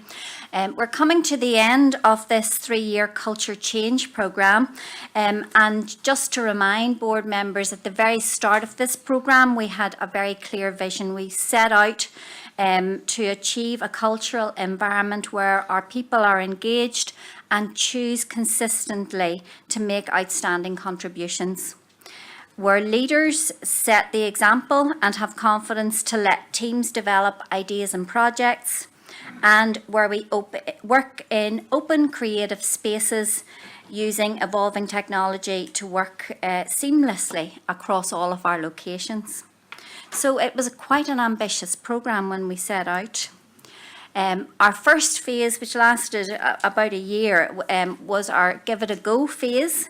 And that allowed us to try all sorts of new and wonderful ways of working wherever and whenever our teams desired. And we built up lots and lots of good examples of how we could carry forward our ways of working in that phase. But it also allowed us to set the vision for our desired culture, the culture that we wanted to build within the organisation. The delivery phase saw us scaling down on our London footprint and modernising our York office. It also saw us refreshing our IT provision with new software to improve how we collaborate together, and Julie will go into that in a lot more detail within the Evolve programme. And we also offered everybody new contracts based on how they preferred to work. Our physical spaces showed that we reduced by 26% our overall footprint, both in London and York, and you'll see how we redesigned those offices, and hopefully you will have had a chance to visit the York office as well as Clive House. Critically though, what we wanted to do was give our people the opportunity to work away from the office, and whenever we decided that we would try to do that, we knew that we needed reliable equipment and digital tools, and that's where the Evolve IT programme came into its own. The Our Ways of Working part of that really focused on how we allowed staff to be trained, supported in using the new collaboration tools, and we also, tinkered around the edges, changed our email addresses, and we built the digital workplace as well, just to make it easier for people. So our people contracts, we have 3 new people contracts that we moved our staff onto. About 50% of our staff chose to stay office-based. In and around 26% of our staff chose the multi-location office, and 23 and a bit percent chose the home-enabled contract. And that allowed us to understand better how people wanted to work, and also then what our requirements were for our offices. The programme really, it is quite difficult to really, I suppose, nail down exactly what this programme achieved. But I think if you think about the organisation, it's a very, very different place than it was 3 years ago. And we believe that the Our Ways of Working programme has really positively impacted on our staff. Basically, to allow people to choose where they want to work, how they want to work, and when they want to work, and really treat them like adults and have those conversations with them about the flexibility that they need, and transforming their work-life balance so that we, for the first time, have given the staff the opportunity to fit their work in and around their lives rather than the other way around. Providing a modern working environment, obviously, but crucially supporting collaboration, and staff satisfaction has really improved. Now, we put a couple of slides in the presentation on staff satisfaction, and I'll let you look at those in your own time. We have been, I suppose, shortlisted for some national public and private sector awards. While we haven't won any of those awards, it has really showed the rest of the public sector in particular what the FSA has been doing, and it has showcased the work of the programme, and that has been very positive. And we've had lots of queries about the programme, and we've helped other government departments to move in the direction that we have. The people survey improvements are there for you to have a look at. And we also had a very in-depth survey from the users of Clive House and how they have experienced the programme. I suppose our primary driver really was improving the staff experience, modernising how we work, and increasing our digital capability. But there was an additional bonus, and that was through the redesign of FOSS and Clive House. We did generate quite a lot of saving, and over the total life cycle of the programme, we're showing a saving of £12.7 million, which is not insubstantial. The fact we're just tidying up on the last couple of phases of the work, but we're hoping to close the programme by the end of March. Over to Julie. I think, are you going to hand over straight to Julie? Because what you're talking about is so interconnected in terms of all this sort of transformation of the way in which we work and how we support people to work. So Julie, you pick it up, and then we'll have questions across the whole. Thank you very much. So I have a number of slides, but I hope to go through these at some pace. But at the same time, I wanted to convey both the scale and all of the different dimensions of what we've attempted to do with the Evolve programme. So I first need to go back to where we were 2 years ago. So I inherited a somewhat already ageing contract that we had with Capita. So I was told all of our IT had been outsourced to Capita. I found out it kept emerging out of the woodwork that not actually all of it had been, but a large majority of it had. And the contract itself was out of date, it was out of time. The technology we were using was old, and neither the contract, the service, nor the technology was meeting our needs, nor what we could, even 2 years ago, anticipate what we might need in the future. And it was certainly not providing good value for money.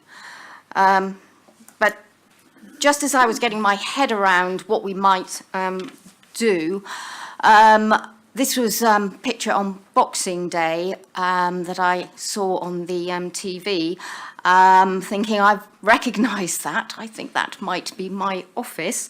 And also it sort of got worse as people then shared pictures with me.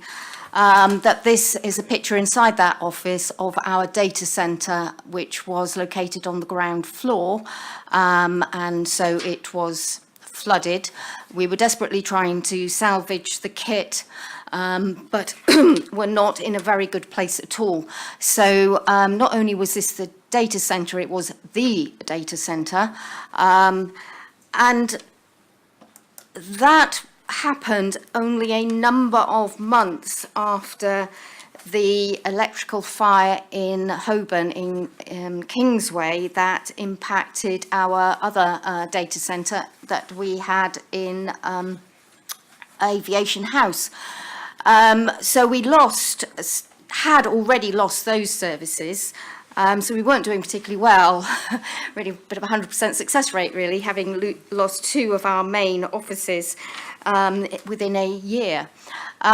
So we found out that we had multiple single points of failure, as well as even when these services were up and running, they did not meet our business requirements.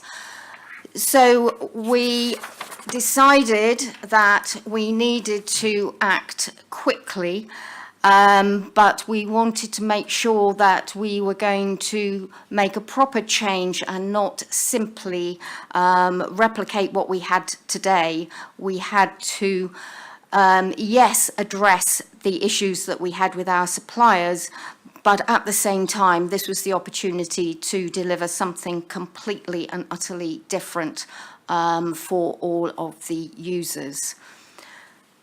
So what we decided to do was to disaggregate the big contract.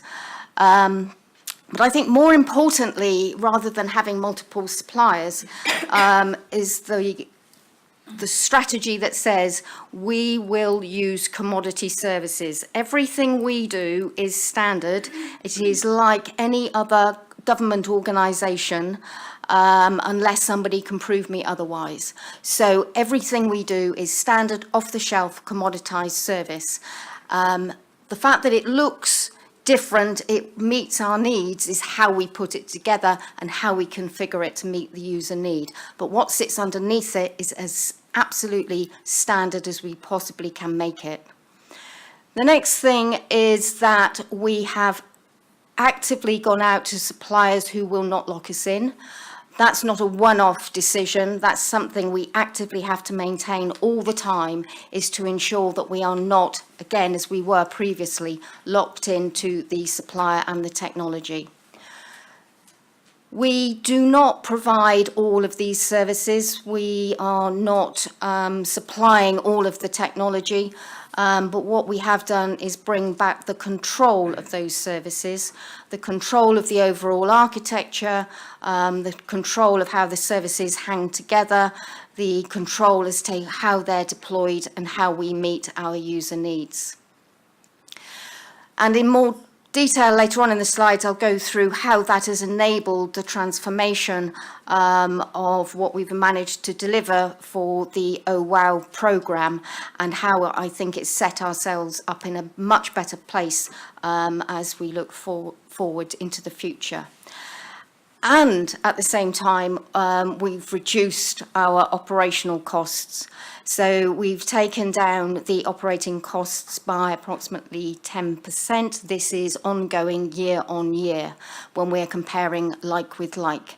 So that in itself, I think, is also a great achievement.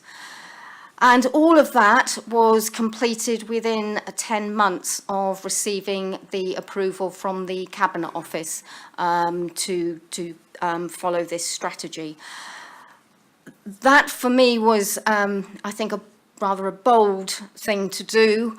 The alternative would have been to try and unpick the whole thing and work out how to tackle it. What we decided to do was, was to go for it. But in doing so, I think we took a different approach in that we took our user community with us, both in the conversations we were having directly with users and also through the Oh Wow conversations. So that was, I think, critical to getting the user buy-in and to staying with us through what has been a challenging at times, but overall successful programme of work. So now this is where I start to get a little bit technical, but please bear with it. So lots of technology being changed here. First of all, these data centres, so moving them away from on-premise into cloud. And what we get there is access to standard commoditized services. It should be available all the time. Somebody else is worrying about whether or not there is a single point of failure. There won't be. It's all on cloud. Somebody else has to handle all of that for me. What it does do is give me much greater agility. I'm able to turn this stuff off and on as and when I need it.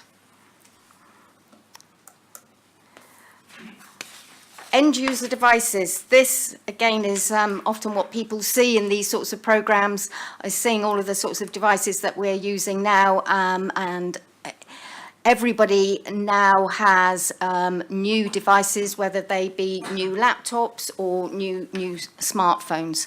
I think everybody is much happier with what they've got and getting very positive feedback from these new devices.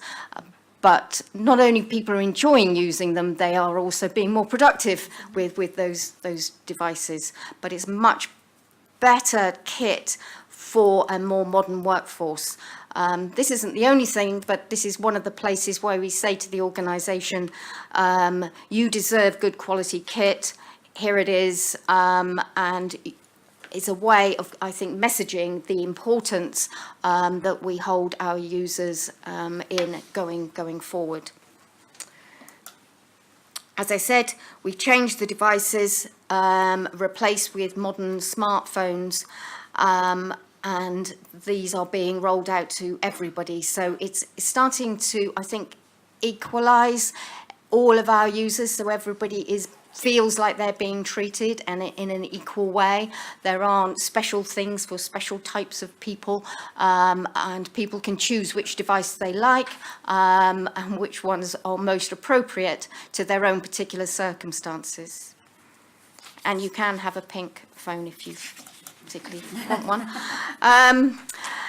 And that is reflected back in the satisfaction surveys that we have running all of the time.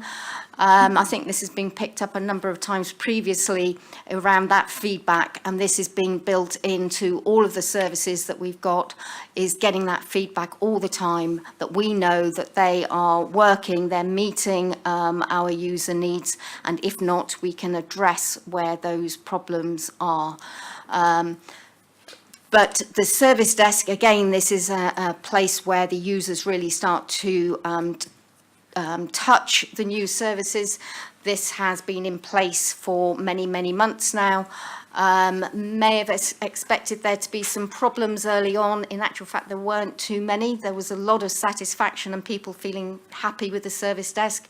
At the same time, I think it hasn't proven to be a honeymoon period. It still seems to be being maintained even as we put more and more applications and more changes to those services. So we're maintaining a high level of satisfaction, but we will just keep monitoring those service levels. This is something that maybe the users don't see all the time, but just as important is the security. Some of the security enhancements are achieved just through using some of these more modern technologies. So that's great, and we bank that. But we did go out to ensure that security provision within the technology and through the whole of our management processes is much better embedded into all of these services and how they work.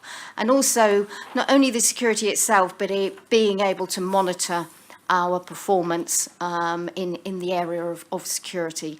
And the Cabinet Office has rated us better than average across government. We're not entirely sure who was less than average, but it seemed probably politic not to ask. But again, we are not complacent, and we need to just continue to be actively enhancing our security going forward. But be reassured that continued enhancement is built in. So Maria touched on productivity tools. So the new technology allowed us to also deploy these sorts of tools that allow people to work in a different way. It's this sort of technology that allows us to work anywhere. It allows us to work across our main offices or at home, or whether in plant or wherever you are on the move. Again, the adoption of these, I was pleased, I think, as to the relatively low levels of resistance, I think, because there's a lot of evidence as to how hard this stuff can be to actually make it happen and embed its use. And certainly we know that we're not there yet. We just need to continue to reinforce. But all the time we are measuring this and just continuing to get that feedback and ensuring that we're seeing these numbers increase, but also increasing across the whole piece. So it won't just be the few advocates that are raising the numbers. This should be across the whole of the organisation. And just at the bottom, the next thing for me that I'm really keen on will be virtual whiteboards. I think then at that point we will be able to run workshops truly across multiple sites and have everybody able to put up their digital post-it notes wherever they are, and it won't matter. So that for me would be a huge personal ambition. So digital whiteboards is the way ahead. But one other point for me has been Skype. I think we generally just now say, I'll Skype you. We do have meetings, and there isn't so much of the idea that there's somebody sitting in the office and everybody else is sort of a second-class citizen on the meeting. It's much more people are equal wherever they are, and you forget that people are spread across multiple sites. So I think that is a true measure that people don't even realise that's happening anymore. So I think that's very, very gratifying to see.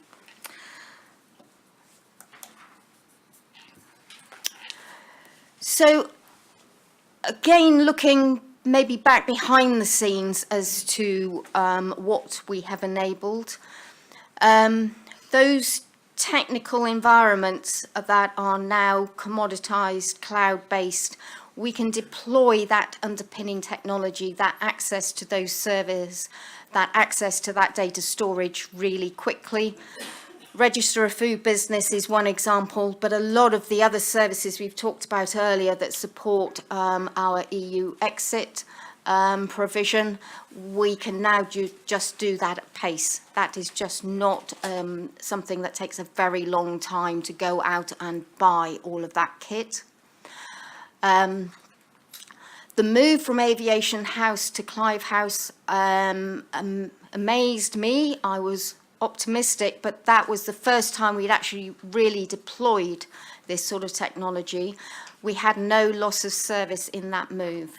So all of the kit, all of the telephony, everything worked, and I was just personally amazed. I didn't say that at the time. I wanted to sound like I was really confident, but I was amazed at what we achieved there. We have set up Apex House. We've got a few more issues, but to overcome there. But again, the speed that we've done that, I think, is quite amazing to do that from a standing start. The next point, again, is very important for me and I think Jason as well. We have a project that's rolling out the new technology, all of this modern technology, rolling that out to all of our operations colleagues.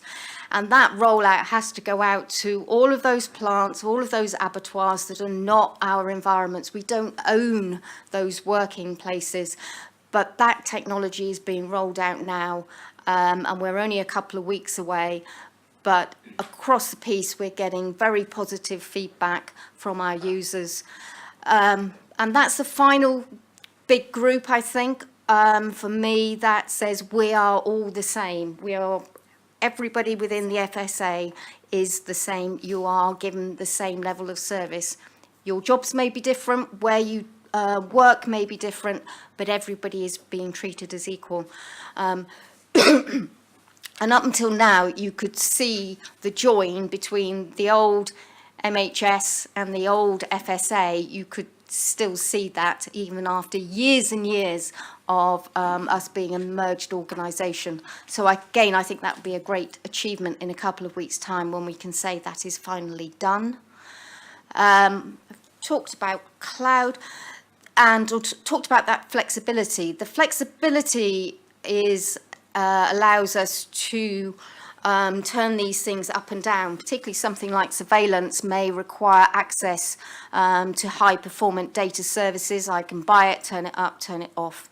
At the same time, as we've touched on earlier, we had to increase the size of the agency, bring in hundreds more people. We've been able to do that. So we can scale up as the organisation grows. Equally well, we could scale down if we needed to. So we haven't got that sort of tie-in to all of this new kit.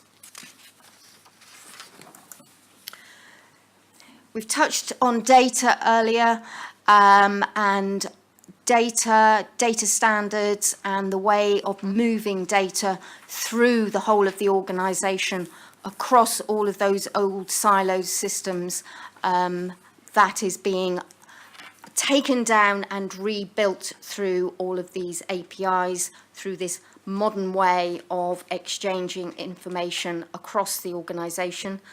It's not only within the FSA, but this approach is what allows us to relatively easily exchange data with those who sit outside the organisation, but the same approach being taken here.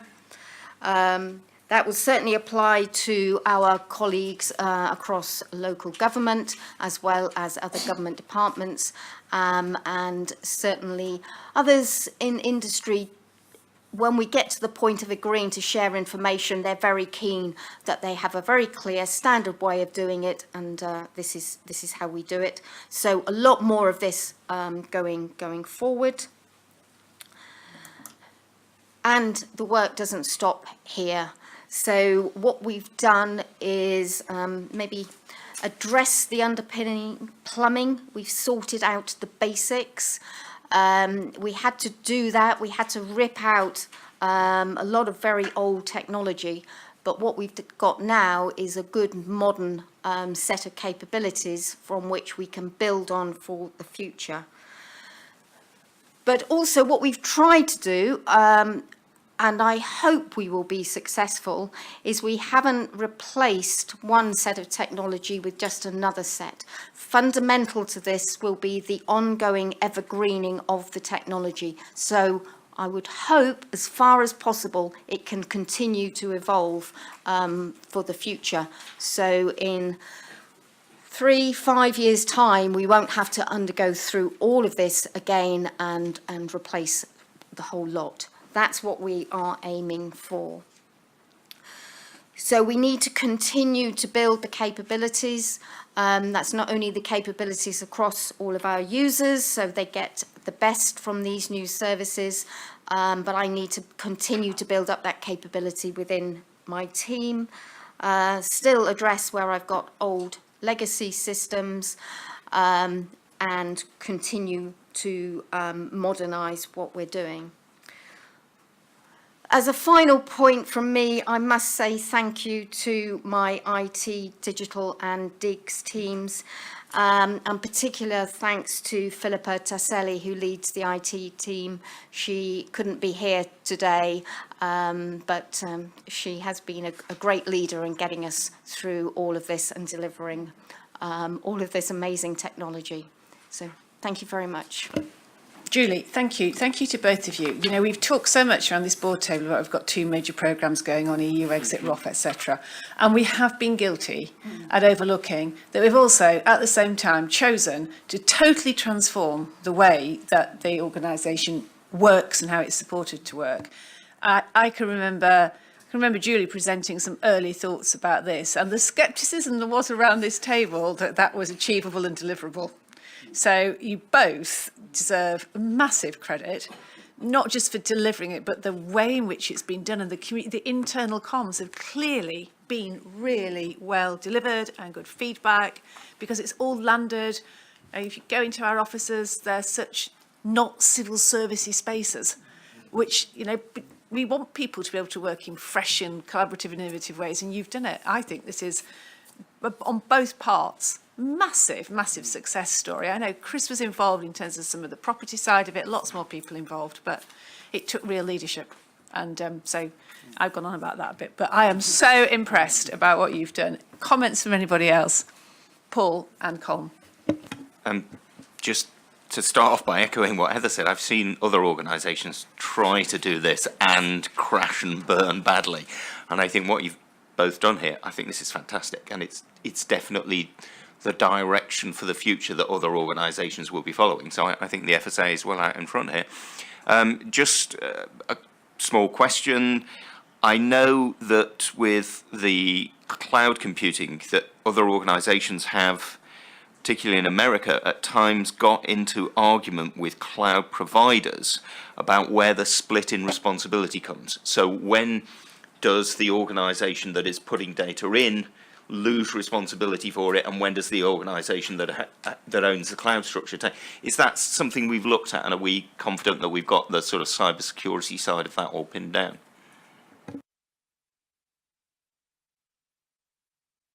Yes. Yes, because there are many different types of service. So there's software as a service through to platform as a service. There are lots of different models, and so we're buying different types of service, and each one of those is different. And it's an area where we are getting expert help as to what we buy, how we manage those services, who's responsible for what, how we integrate different services together, because we haven't got just one cloud provider, I've got 2, so I've proven I can have more than one, which was good. So it becomes a complex area that needs to be managed, so we're actively managing it. But we're learning, and we're certainly not doing it on our own. Colm. Thank you, Chair, and thank you both for a fantastic presentation. I'd just like to echo the comments that have been made already. And indeed, in reference to the IRAC report earlier, I did reference a letter that had come in, question, and one of the specific measurable challenges within that letter was that we wasted money in the move to Clive House. I think this has been tremendous demonstration that couldn't be further from the truth, and fantastic to actually see these 2 reports, because while we have witnessed all of this change as board members, we didn't realise it was as impressive as it is, you know, so congratulations to you and your teams and what you've delivered. One very small question on that, and probably Maria for you, the comment you made that the place is unrecognisable from 3 years ago. Particularly from a cultural change perspective, and I'm sure that's correct, but I suppose, how do we measure that? How do we measure that cultural change and ensure we continue to measure it? I think that was why it was important, Colin, for me to put in the slide deck the measures through the civil service people survey. But actually, it's more about the stories that people are telling within the organisation, and the stories that we're sharing with our with each other. For example, I have a very small team in Belfast, only about 40 people, and actually they can't access the Northern Ireland Civil Service, so they can't, automatically jump into the Northern Ireland Civil Service. There's very limited promotion prospects for them. With our ways of working, they can avail of all of the opportunities across the FSA. So I have probably 10 or 12 people now working for teams in London, but they're working out of the Belfast office. So that's a really small example. But we're finding that we are attracting people. Some of the new people coming in are being attracted by the offer. And we're also then able to retain people because people are seeing the wider benefits that they get from working in the FSA, and they're less likely then to look externally. We're only smiling because the Chief Exec had written down attract and retain at the bottom of this piece of paper. And it was at the House of Lords inquiry last week when they were just talking about the people we brought in for the EU exit recruitment we'd done. It was so nice to be able to go, we've had no trouble attracting talent. No trouble whatsoever, and that working environment, culture and support and the quality of equipment is all part of that. Colin. No, if I can just come back on that. No, it is important because I did notice the deck with the civil service results and so forth, but actually that for me doesn't really track culture, and I think it's the storytelling piece is really important, and the more we can get that storytelling piece out, because that would really help to attract and retain. And I've seen that firsthand in the Belfast office. Obviously, we're not all staff come from Belfast anymore, so that it's a two-way thing. Both very much indeed. We're going to move on to the quarterly performance and resources report, which Chris has prepared for us, and I think Jeff is coming to the table as well. Yeah. Chris, is there anything you want to say by way of introduction? Yeah, I'll just again draw out a few highlights from the report, but take it as read and then move on to any questions. So, as we set out in the forward to the performance report, the FSA is continuing to make good progress on its 3 priorities, and we've heard a lot about those already today. There are some extracts on EU exit, which obviously are already out of date, as you all heard earlier in the verbal update. Continuing to make good progress on regulating our future, and obviously Michael updated on the other side of that in terms of the balanced scorecard today and our work with local authorities. So there's the highlights there, including the unified view, which will give the FSA the view of all the 600,000 food businesses for which we're CCA. In terms of the day job, as we've already heard, engagement climbed another 4 basis points to 64%, which is really great news and leaves us a couple of basis points off the high-performing units, which is very encouraging and obviously supported by the good work that we've just heard about. Just 2 more things. In terms of the new aspect of the report, we've included diversity and inclusion and some metrics there on slides 18 to 19, which again we've already touched on. And in terms of the financial performance, which again we've already touched on, we're on track to stay within all HMT limits. Thank you very much. Does anybody want to pick up any questions or exceptions on this report? I know there's a lot of work. Sorry, Mary.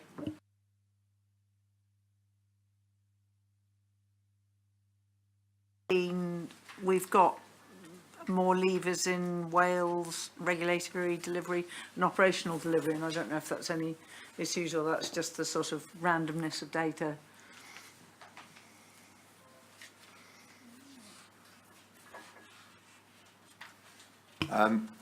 I'm sure we'll take a look at the detail of that. I suspect part of it may be, obviously, as we've heard, that the Welsh and Northern Ireland offices are smaller, so you know, 1 or 2 movers in those areas would be disproportionate in percentage terms. But we'll look at it. We'll come back with the Thursday circulation with the answer on that. What I was going to say was the way this material is presented now is so useful in terms of really giving you a snapshot of. I was quite interested on the meat plant performance. That there's, you know, we might not get into it now, and we're going to be talking, I know, about meat businesses a lot over the coming sort of year, 18 months. But we're managing to get the improvement necessary, the urgent improvement necessary down. But we've also seen a decline in what we think is good. And it'd be interesting to know in due course, is there a correlation there? But I'm always conscious of Guy's comment, which is never judge anything on 1 quarter's data. Paul. Not going on 1 quarter's data then, something that's sort of pretty consistent is the 4% dislike of FSA. Have we ever explored what's in that? Not because I think we need to get rid of the 4% particularly, it's a very low number, but just out of to see whether that sheds any light at all on what public attitudes are towards the FSA, what's underneath. Because, you know, I mean, like I can understand, neither trust nor distrust I can understand, but active distrust is quite surprising. Julie, do you know? I'm afraid I don't, but we can find out if there is anything particular in there. It is a reassuringly a small number, so maybe they just don't understand how wonderful we are. It's reflective of trends in society at large. I think people are more mistrustful of government and large institutions. I was just going to say, it could easily be generic distrust of government. Yes, which is popular. Ruth. Thank you. I was just thinking back to the comment Guy made earlier about the publication on the food hygiene rating scheme and the link with evidence of positive health benefits of addressing the low scores. And looking at the slide, it sort of suggests and looking at more than 1 quarter's data, we're sort of looking at a flatlining situation, I might suggest. So I just wanted to put it as a marker for discussion, maybe at our strategic discussion in a few months' time, as to what else we can do to get absolute maximum benefit from the scheme, and particularly obviously thinking about the situation in England. Yeah, I think it's well worth flagging up, and we know from Wales and Northern Ireland that when you've got the mandatory sticker, it improves performance. So that England figure would be addressed by would be improved by some of that for sure, wouldn't it? If you like, I'll circulate the paper. The precise numbers obviously come with big error margins around them, but it's clear there's one way movement, which is hygiene go up, public health improves. It's as clear as that. Good. Thank you very much indeed for that. And we will move on to the final item on this agenda, which is the Business Committee agreeing the priorities and budget that we're setting for 2019-20. Chris. Yeah, thanks again, Chair. I'll do the same, and I'll just draw out the key aspects of the paper and take it as read.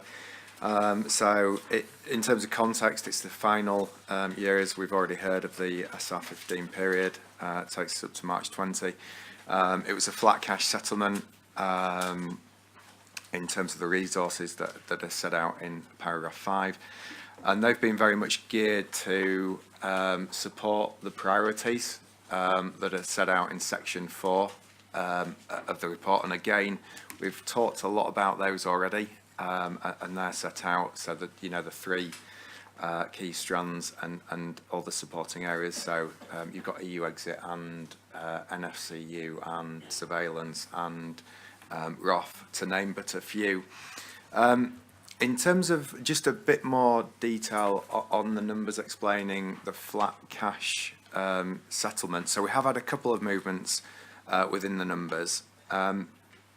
So the FSA has been able to agree with Treasury that we switched £1.5 million pounds a programme from this year into next year, which is obviously a positive and useful thing for us to do, and allows us to invest that money in useful things next year. And obviously that was as a result of an underspend in this current financial year, in main due to pressures we've seen around EU exit and the amount of time and effort the FSA has invested in its own, mainly people, in delivering that.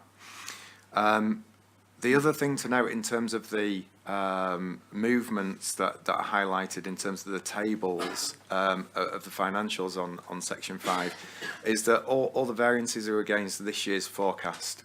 So that includes the underspend that we've seen for the reasons already mentioned. So that generally is the best way to look at financial variances, because obviously this year's budget is now out of date and a figment of people's imagination. So I will... Very finance directory kind of comment. That is a very typical thing for a finance director to say. You don't normally analyse against an old budget, so it's against what we've actually seen this year in the numbers. Thank you. Thank you. Jeffrey, is there anything that you wanted to add to that? No. Questions, observations? Does this reflect where we think we're heading next year? I just say I wouldn't think it's for the board to argue about whether it's 4.5 million or 4 million in various places. Colin. Just a point of clarification, Chair. Thanks, Chris. It's just, you said it was a flat cash settlement, but the 1920 budget appears to be higher than flat cash. Am I missing something? Yeah, no, absolutely, Colin. I'm not sure exactly which numbers you're referring to, but the first variance that I mentioned is the £1.5 million movement. So we've been able to move that into 1920, which has increased the available spend, which is a good thing. And of course, the other thing that I should have mentioned that we've talked about before is the EU exit funding as well. Which is yes, because that's still a different slice, isn't it, for us? Yeah. Laura. Just wondered on the EU thing, if we end up in some sort of long twilight zone transition, non-resolution situation, does Treasury, anybody betting against that? I mean, it's as good as any other idea. I'm just wondering whether there was any clawback that the Treasury, I mean, are they looking to get them some money back? And also, what have we committed to in terms of staff and people like that? If do you know if it doesn't materialise in quite the way that we're planning for and rightfully planning for?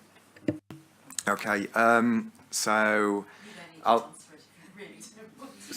start with a few facts that may help. Obviously, I can't answer that question in full. So even to the point where obviously Treasury are watching carefully the situation, as is everyone else on the EU exit. So at the moment, the plan is still that the spending review process will start in July this year and complete around November with a settlement letter. And that will be a 3-year spending review period.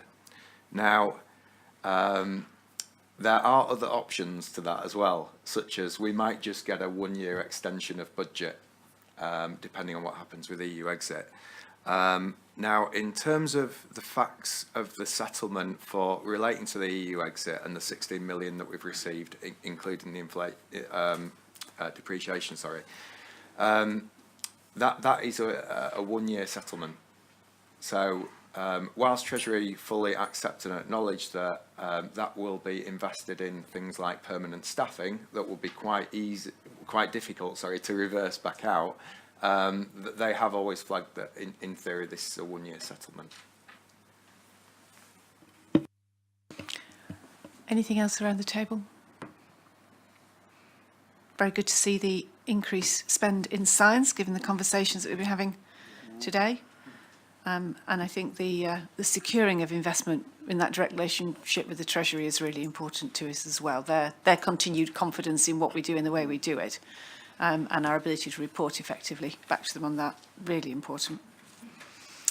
Good, so we are happy to adopt this as the 2019-20 plan. Scrutinise it from here on onwards. In which case, I don't think there is any other business for the Business Committee. Just to remind board members that we are having an exceptional board meeting on the 8th of May in London, and that is specifically to cover the subject of allergens, because the board needs to consider the responses to the government's current consultation on labelling in relation to some foods and allergens, but we'll be looking at that in a broader context. So that is a special and out of sequence board meeting that we'll be holding in public in our normal way then. Thank you very much, everybody.